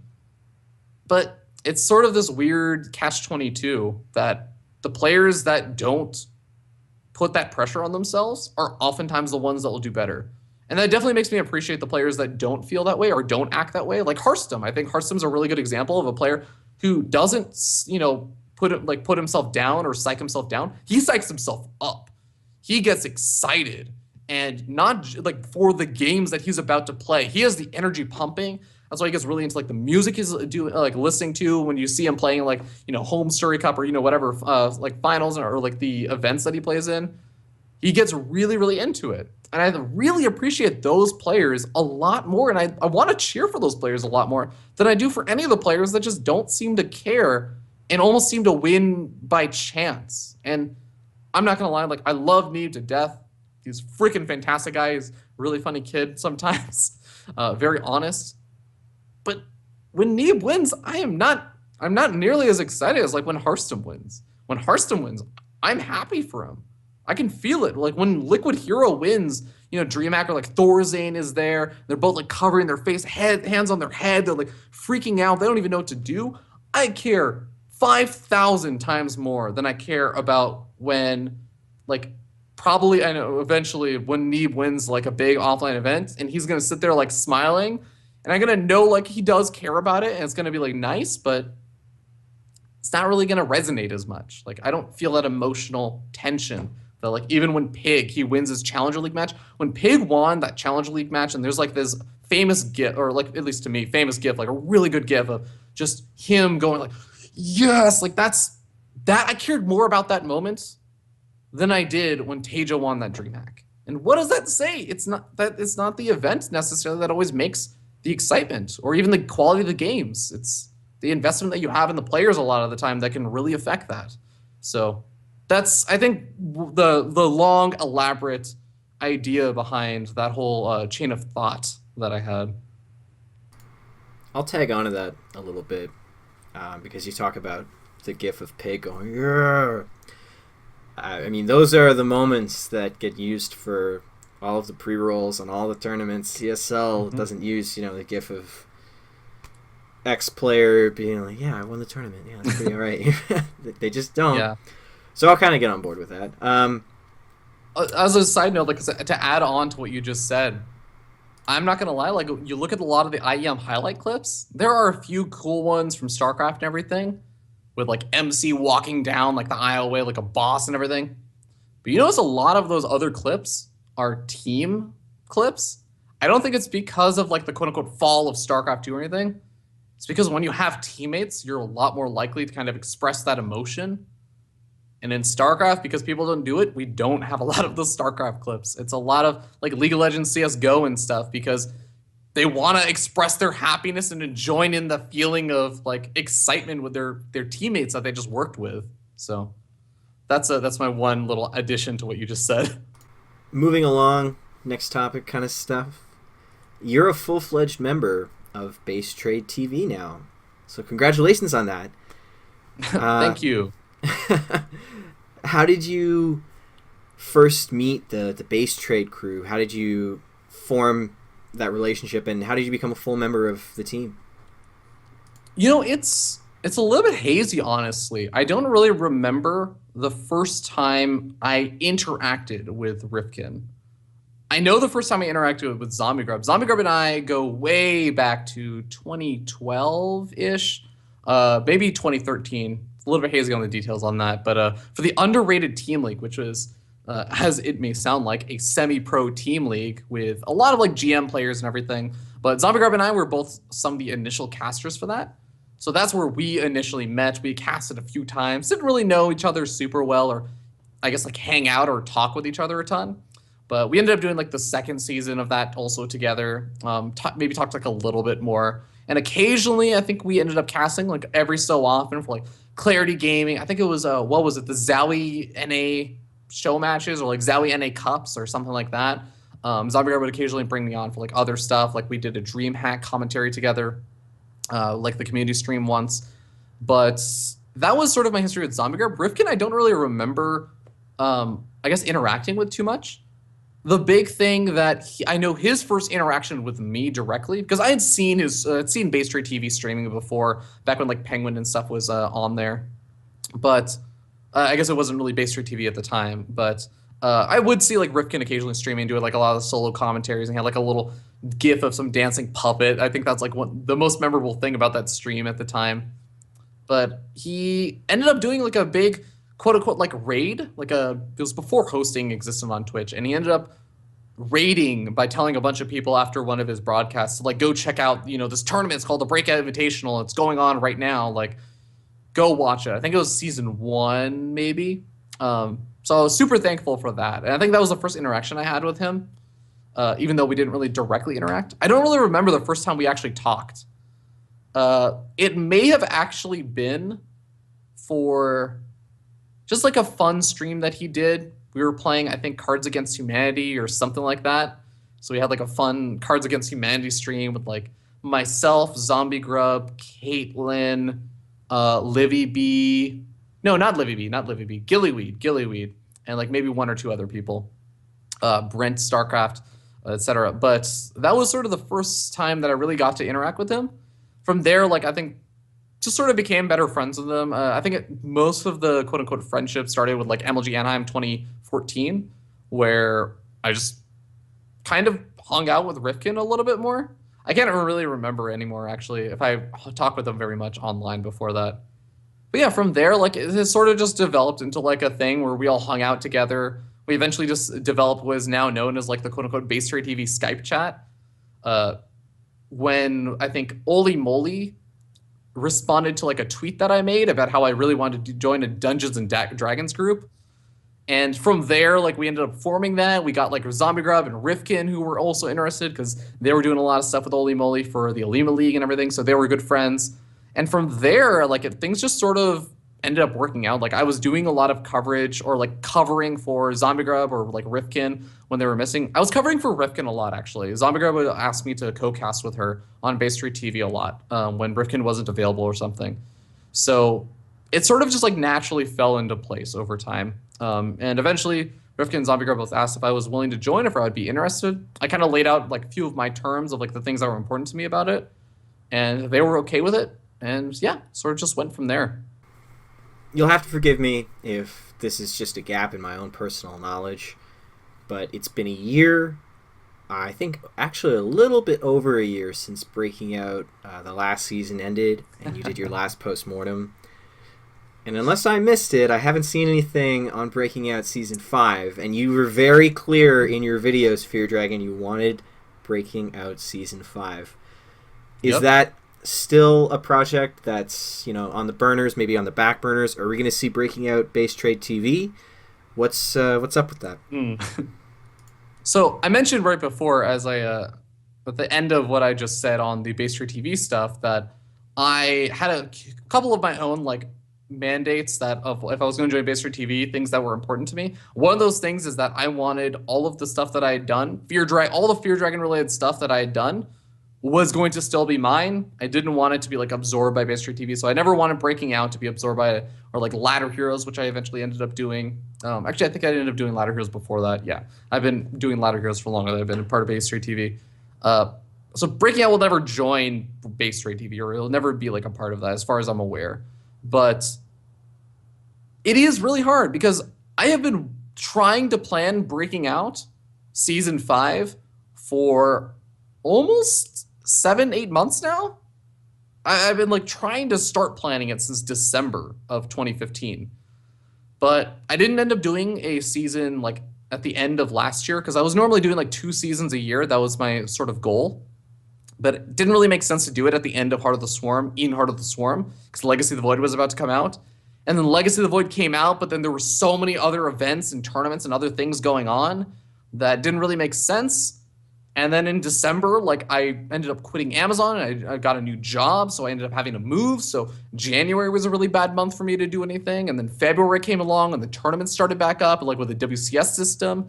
There were like qualifiers everywhere. And then I joined Basetrade TV. And then, I was doing NA Ladder Heroes and all this other stuff going on. Like, there's just been so many problems.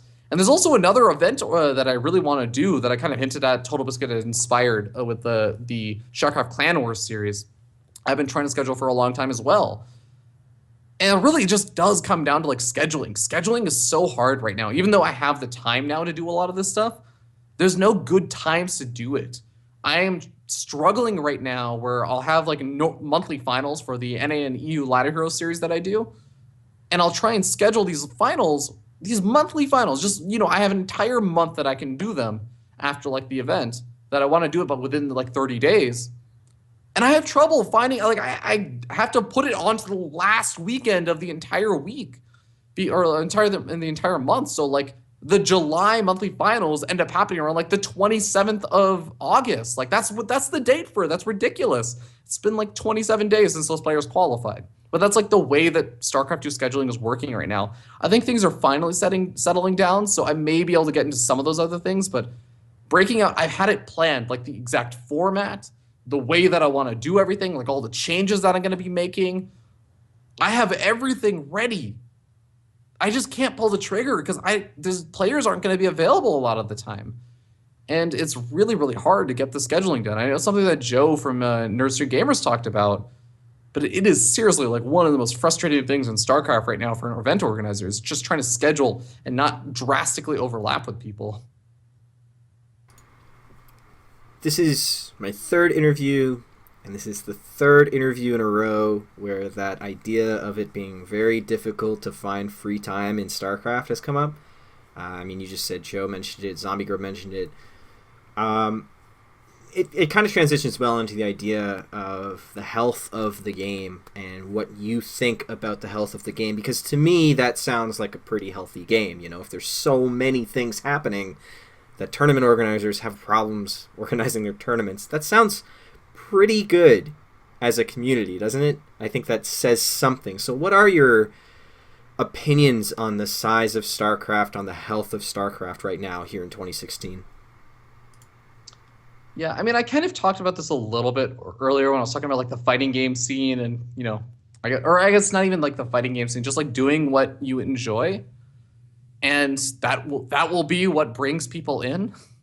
And definitely like nobody can argue that StarCraft hasn't seen like a decline in viewership or participation in a lot of these other things, but I would say overall, like I'm still very okay with StarCraft. I've always had a bit of a biased opinion on this. I think compared to many of the other people you may talk to in StarCraft or esports, I'm not full time into esports, and quite frankly, I don't think I have a lifestyle that esports could support.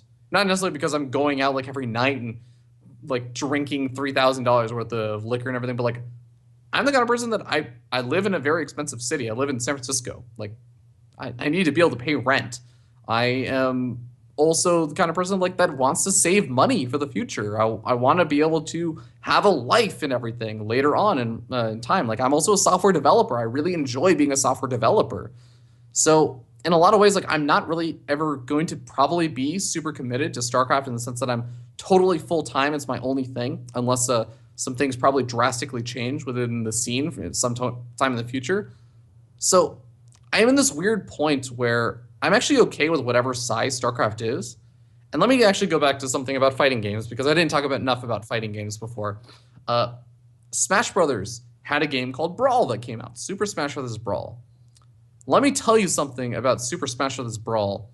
It had a big boost initially, and then it had a very, very sharp decline. Very sharp decline as people started going back to Melee and everything. And actually, you know what? I'm not even going to just make this specific to Brawl. I'm going to say even Melee. Melee in 2006, 2007, 2008, the scene was incredibly small. Talk about like live streams and everything nowadays. Like live streams back then, we were excited when we had like, I think on livestream dot whatever, like I can't remember the live streams that we use. I think most of the stuff we just watched through YouTube VODs over anything else. Like it was impressive when you had like 500, 300, 500 viewers. It was an incredibly small scene. And I don't think that you need to like stroke your ego by saying like, I follow this game and it's so alive. Look at how much money is going into it. Look at how many events there are. Like, I think it's really just the least important thing to me. And again, this comes from a biased perspective where I don't have a career that's staked on the success of StarCraft. If StarCraft suddenly plummets down, like the average viewership for every single premier event is down to like 500 people or something, or like 300 people, if I'm enjoying the game and I'm still enjoying making stuff for it, I'll probably still be in the scene. I don't need money from it. In fact, I'm operating at a massive loss in StarCraft. So not really a big deal for me, but as long as there's like games and stuff that I enjoy, I'm okay with it. And I think that more people just need to take on that sort of thought process, that at least people that aren't like full-time in esports, yeah, it's awesome. And like, I still do what I can to like grow the scene. And a lot of the things that I think are important to growing the scene, like highlighting players, like bringing more of the stories and the personalities out, bringing more up and coming players into the scene, I guess increasing like the skill level of the foreign scene so that there's more competition, building storylines that are not just foreigner versus Korean. A lot of those things I think are really important to building the StarCraft scene. And I enjoy working on those things. But I'm never going to say like, if I can't make this work, if we can't get StarCraft up to, TI levels or the international levels or LCS levels of viewership, that StarCraft's a dead game or anything. Like the concept of a dead game has always been so funny to me, because in my mind, and this is probably one of the more extreme opinions you might find, but if there are three people that are trying to fight over who are the best people, if there are two people fighting over who are the best people in the world at this game, that's an esport to me. There's two people that are doing that and one person willing to watch it. That's esports to me. And as long as there's that and I enjoy it, I'm going to continue to be a part of it. And I'm not going to worry too much about viewership. That's sort of secondary to me, to my enjoyment of the series and the tournament. Now, there is like a caveat to that where if viewership continues to decline, you start to see things like bigger premier events dropping, the like StarCraft or something like MLG no longer doing StarCraft. That definitely kind of sucked. And that obviously is an important thing, and that affects my enjoyment of the game, and because there's less stuff for me to consume. There's less awesome stuff for me to consume. Another really awesome thing is like the International's been doing like player shorts and interviews and stuff. And those have been phenomenal. I love those. Those seriously make me care about a player and what's at stake and what they're winning, with the background they came from. They do like interviews with their families and everything. It's freaking fantastic. But that requires a lot of money to actually do. And we don't really get those. I mean, we get those occasionally, like something to an extent, but never to the same degree. As the International does. Like occasionally we'll get them for maybe like a GSL to like a small extent. But I love the idea of like getting interviews with the families, getting the B-roll footage of, some guy like doing Krav Maga and something because his father teaches Krav Maga, and like all kinds of other cool stuff. And that's the kind of stuff that, like, yeah, you do need a budget. Like, it does matter how large the esport is. So to some extent, I do care about growing it. It's just, I don't think it's the end all be all.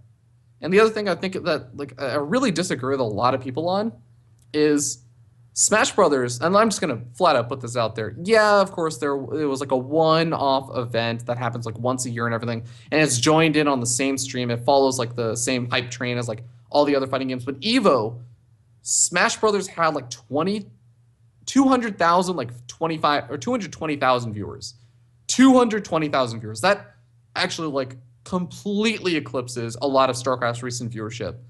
And I want to note, this is for Smash Brothers Melee, an incredibly old game. It has so many barriers to entry.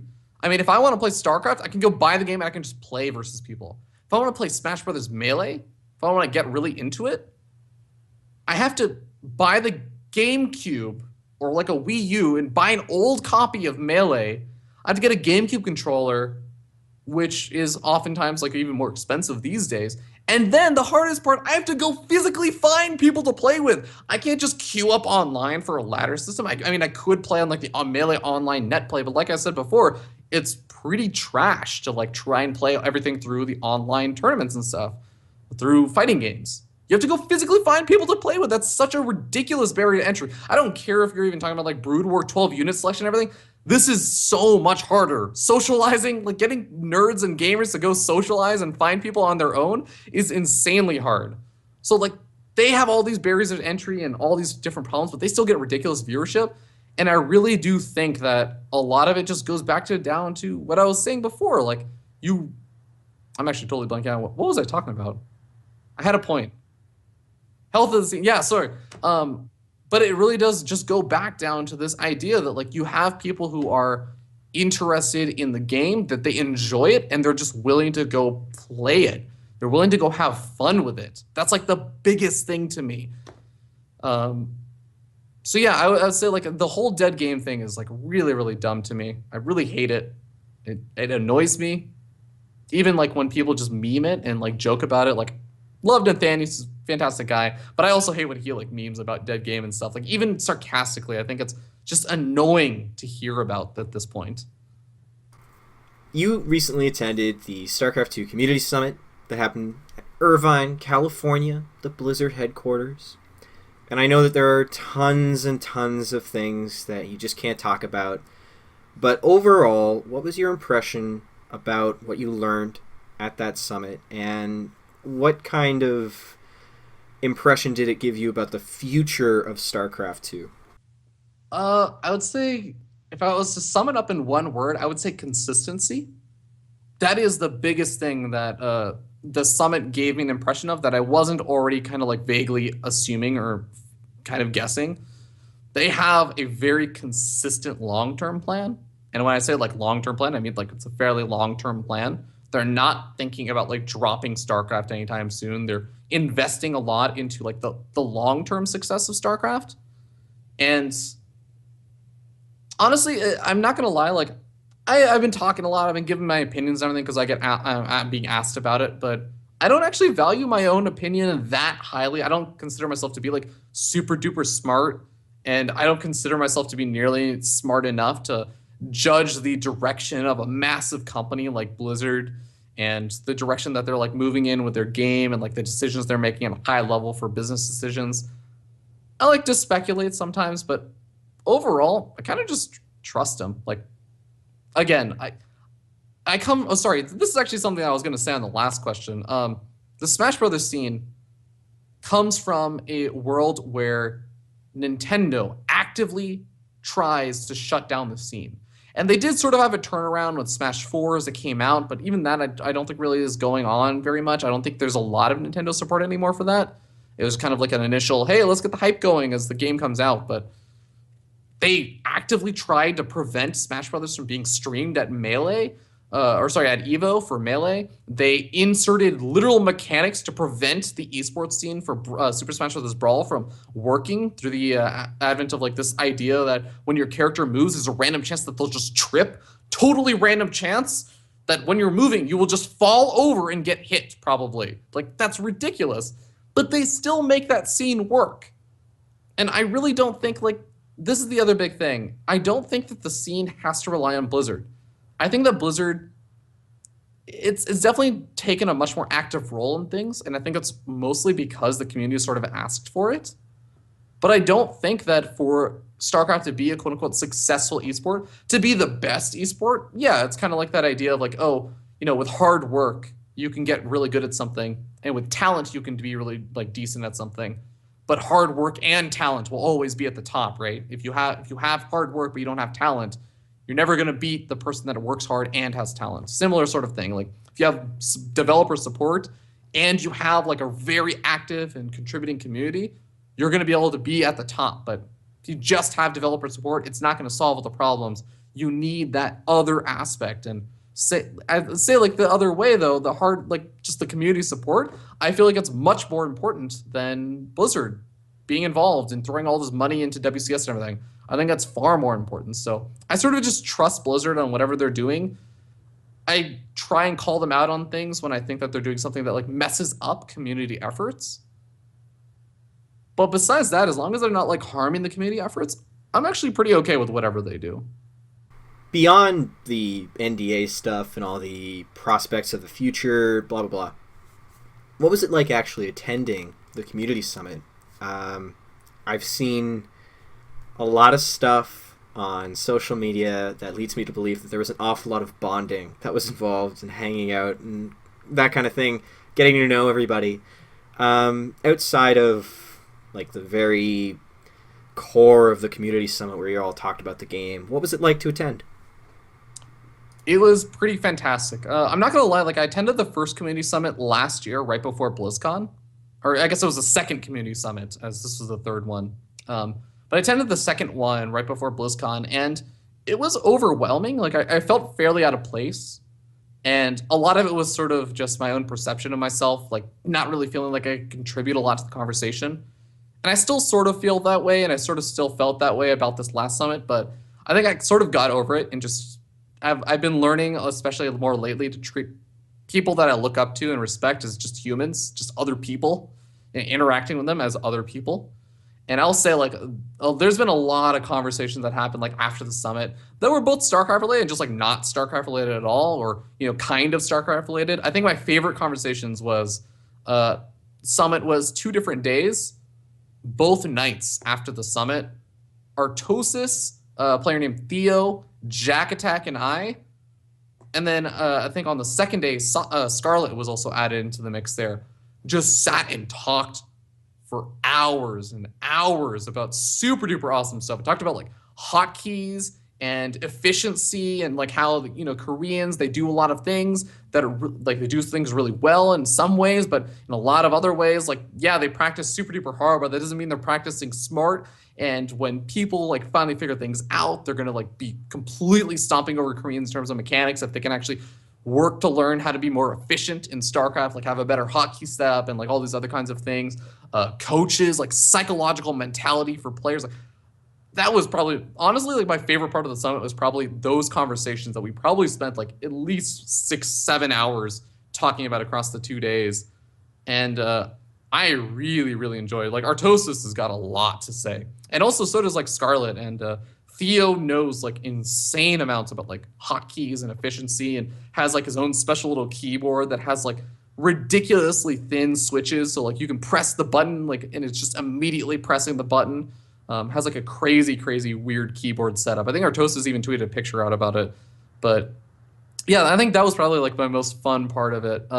and just getting to know like some of the other people that I don't really necessarily know that well, or like I've sort of gotten to know a little bit like vaguely. We interact on Twitter kind of thing, but never really got to hang out with in person and really talk with. So I thought that was really nice.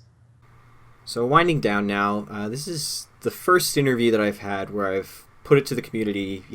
I want to take questions from people, and unfortunately, I only gave 1 day's notice. So about half the questions were like, "Fear Dragon, why are you so good looking?"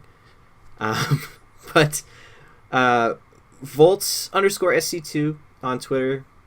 I like these questions, so I'll ask.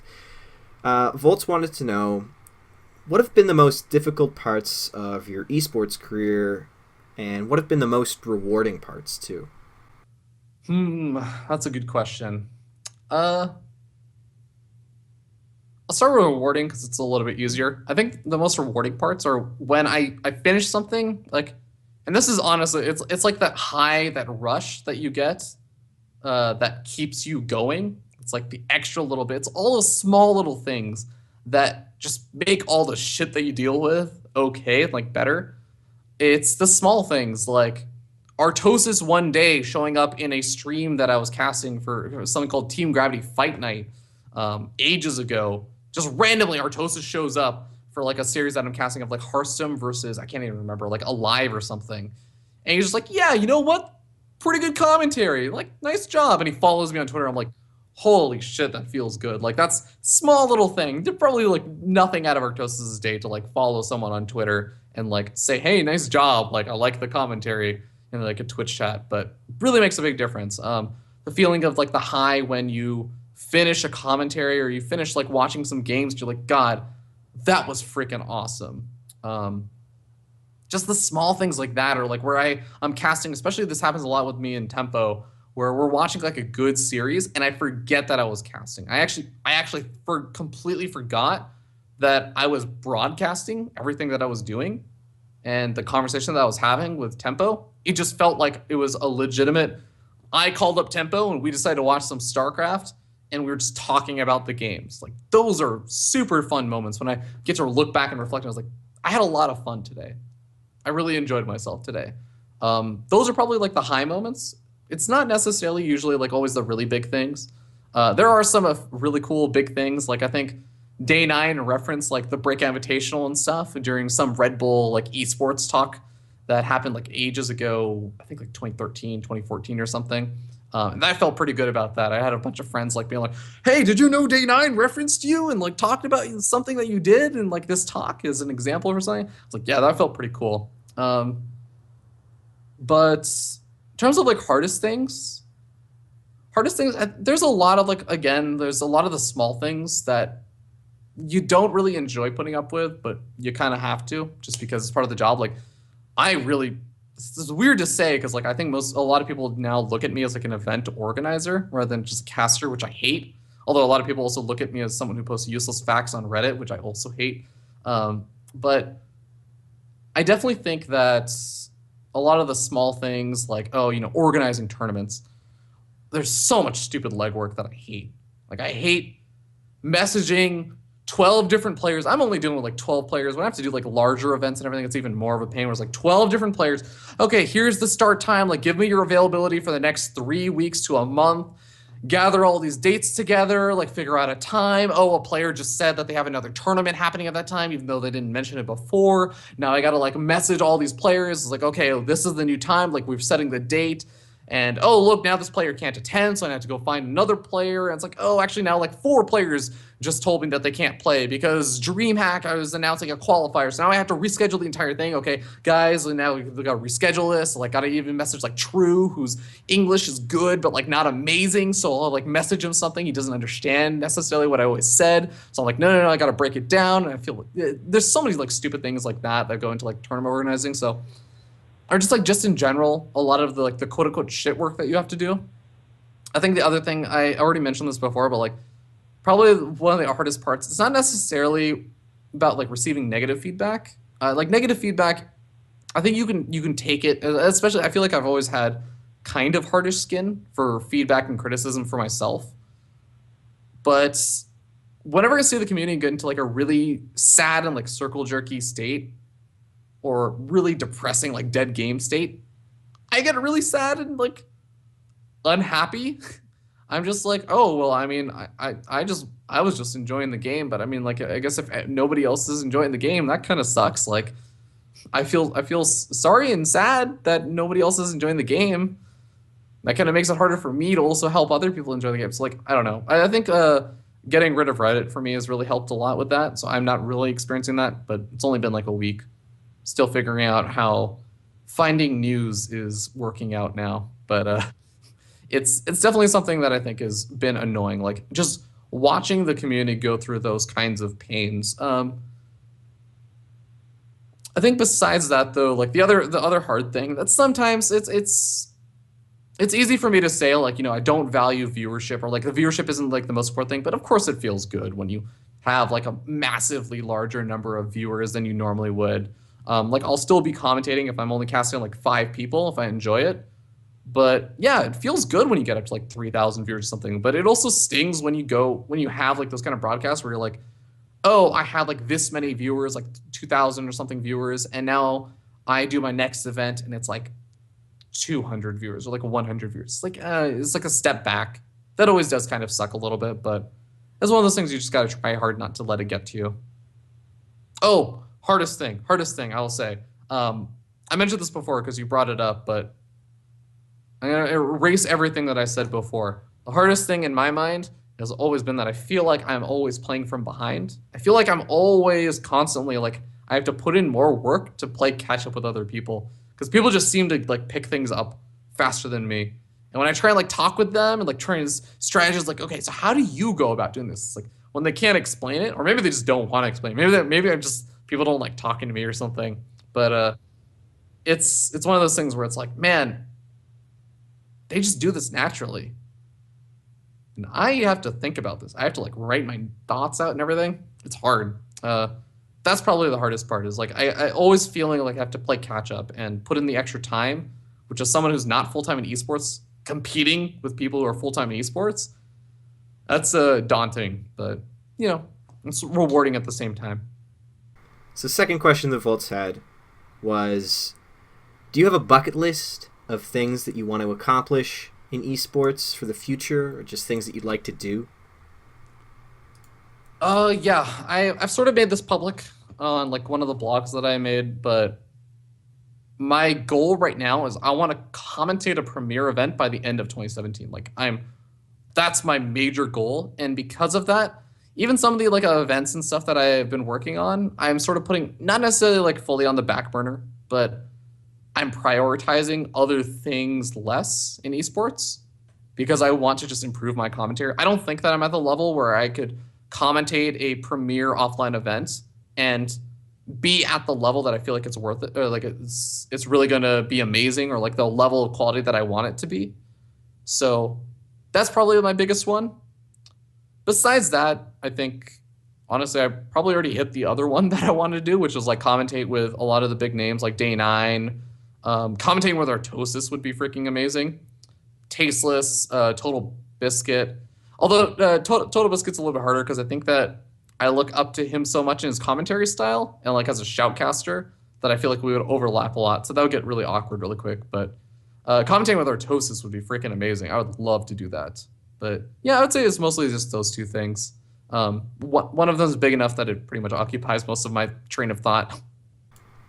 It's interesting you mentioned commentating with Day9 as part of your bucket list, because you're probably, if not in the last generation, at least towards the last generation of casters who got to do that in StarCraft 2, because obviously he's moved on now.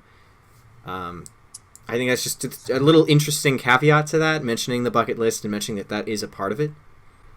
It's definitely kind of funny how that works out, but yeah, it was sort of lucky happenstance that it worked out that way. I like to imagine also, just because I mentioned before, like Total Biscuit almost ended up commentating one of the Break Invitationals. If Break Invitational had been scheduled like 2 months earlier or something, I think that would have hit before his health stuff. And I may have ended up being one of the last people to commentate with Total Biscuit before DreamHack Austin, where he finally came back and actually commentated an event for the first time like multiple years. So timing is just always like a really weird thing.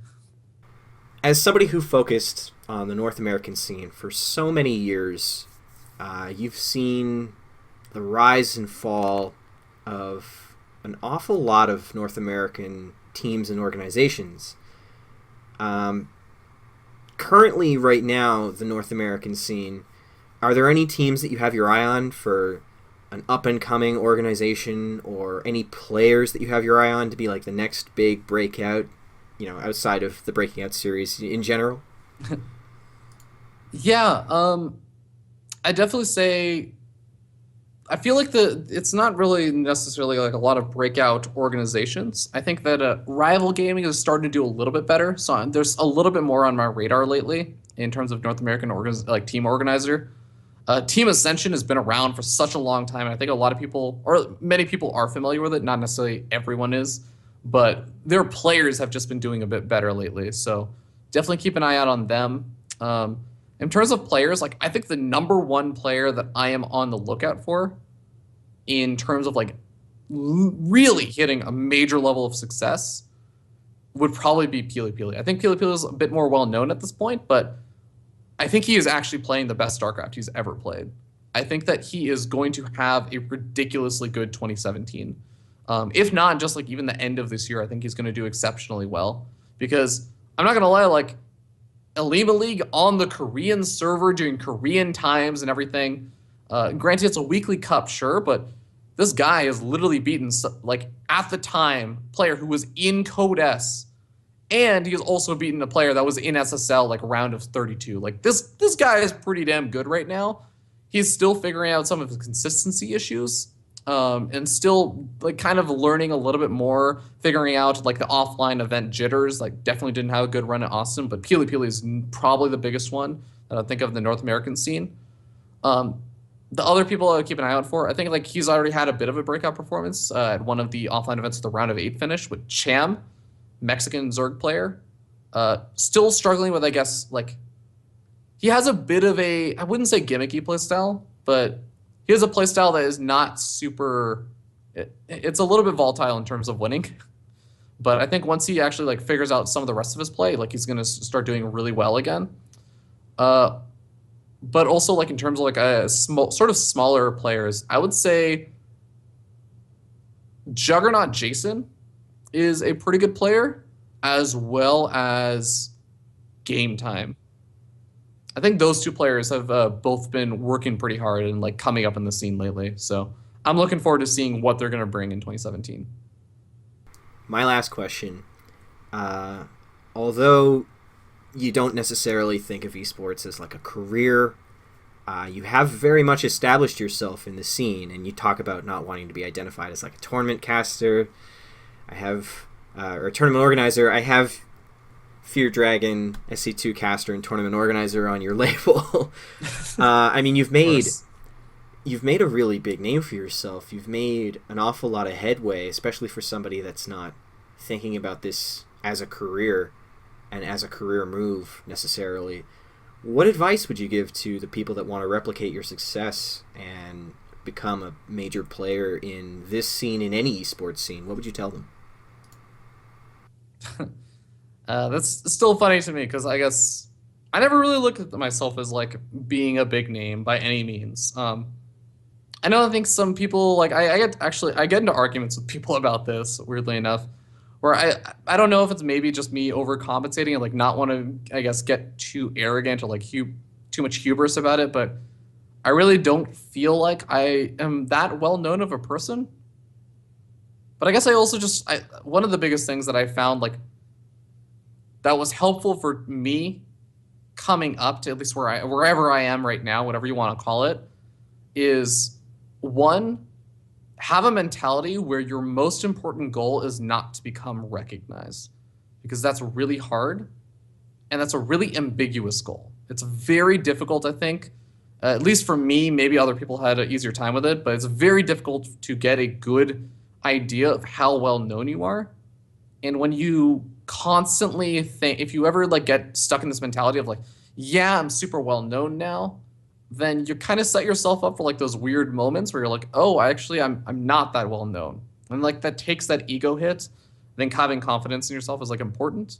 So like it's the same idea as like, again, I brought up laddering earlier as like a good parallel where if your objective is to win your next 5 games on the ladder, that's probably not a good objective. Like you should set your objective to be something that makes you happy, that isn't necessarily just directly revolving around something that's totally out of your control.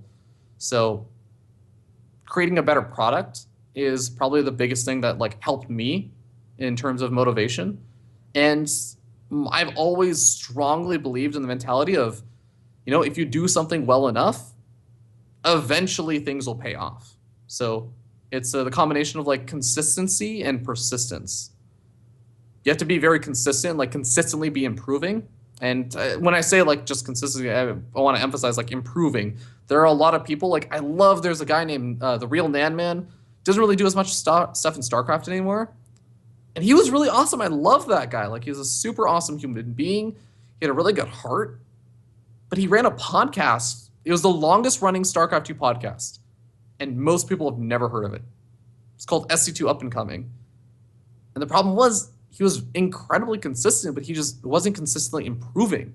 He wasn't actively making the effort to change and better his product all that often. And eventually he finally did run out of steam, like I think maybe around half a year ago or a year ago, but it was like a 4-year running podcast. It was way more consistent than State of the Game or Unfiltered or any of those other shows. So consistently improving is like something I want to really emphasize. But yeah, just also persistence. Like the way that I look at it is if you are good enough at what you're doing, and you just keep going, eventually someone will notice you and things will pay off. And I don't think that's just like a StarCraft thing. I think that's a life thing. If you are doing something well enough, it's not exactly like if you build it, they'll come. Or, if you do something like well, they'll come. Like you do have to put yourself out there a little bit.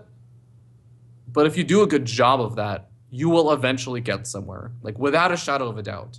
If you're persistent enough, you will finally get somewhere. So that's probably the biggest 2 things that I would say. So that's it for me. That's all the questions that I had. Thanks so much for giving me so much of your time. Again, I really, really appreciate that. Are there any shout-outs that you want to make? Are there any various social medias that you'd like to plug? I know that you have a Patreon. It's only featured on one of the overlays, and it's the one that I'm in, which isn't on screen as much, so I'm going to mention that verbally myself. But is there anything that you want to plug? Just Feardragon64 on everything. And if I'm gonna like finish off on a note, I would say like I've mentioned this before, but seriously, just go enjoy StarCraft. It's a freaking awesome game. It's the reason why I spend so much of my time on it. And don't worry necessarily about improving isn't good. Improving is important. But so is just having fun. And I think having fun trumps improvement any day of the week. So go have fun in StarCraft and you'll find your life is so much more enjoyable.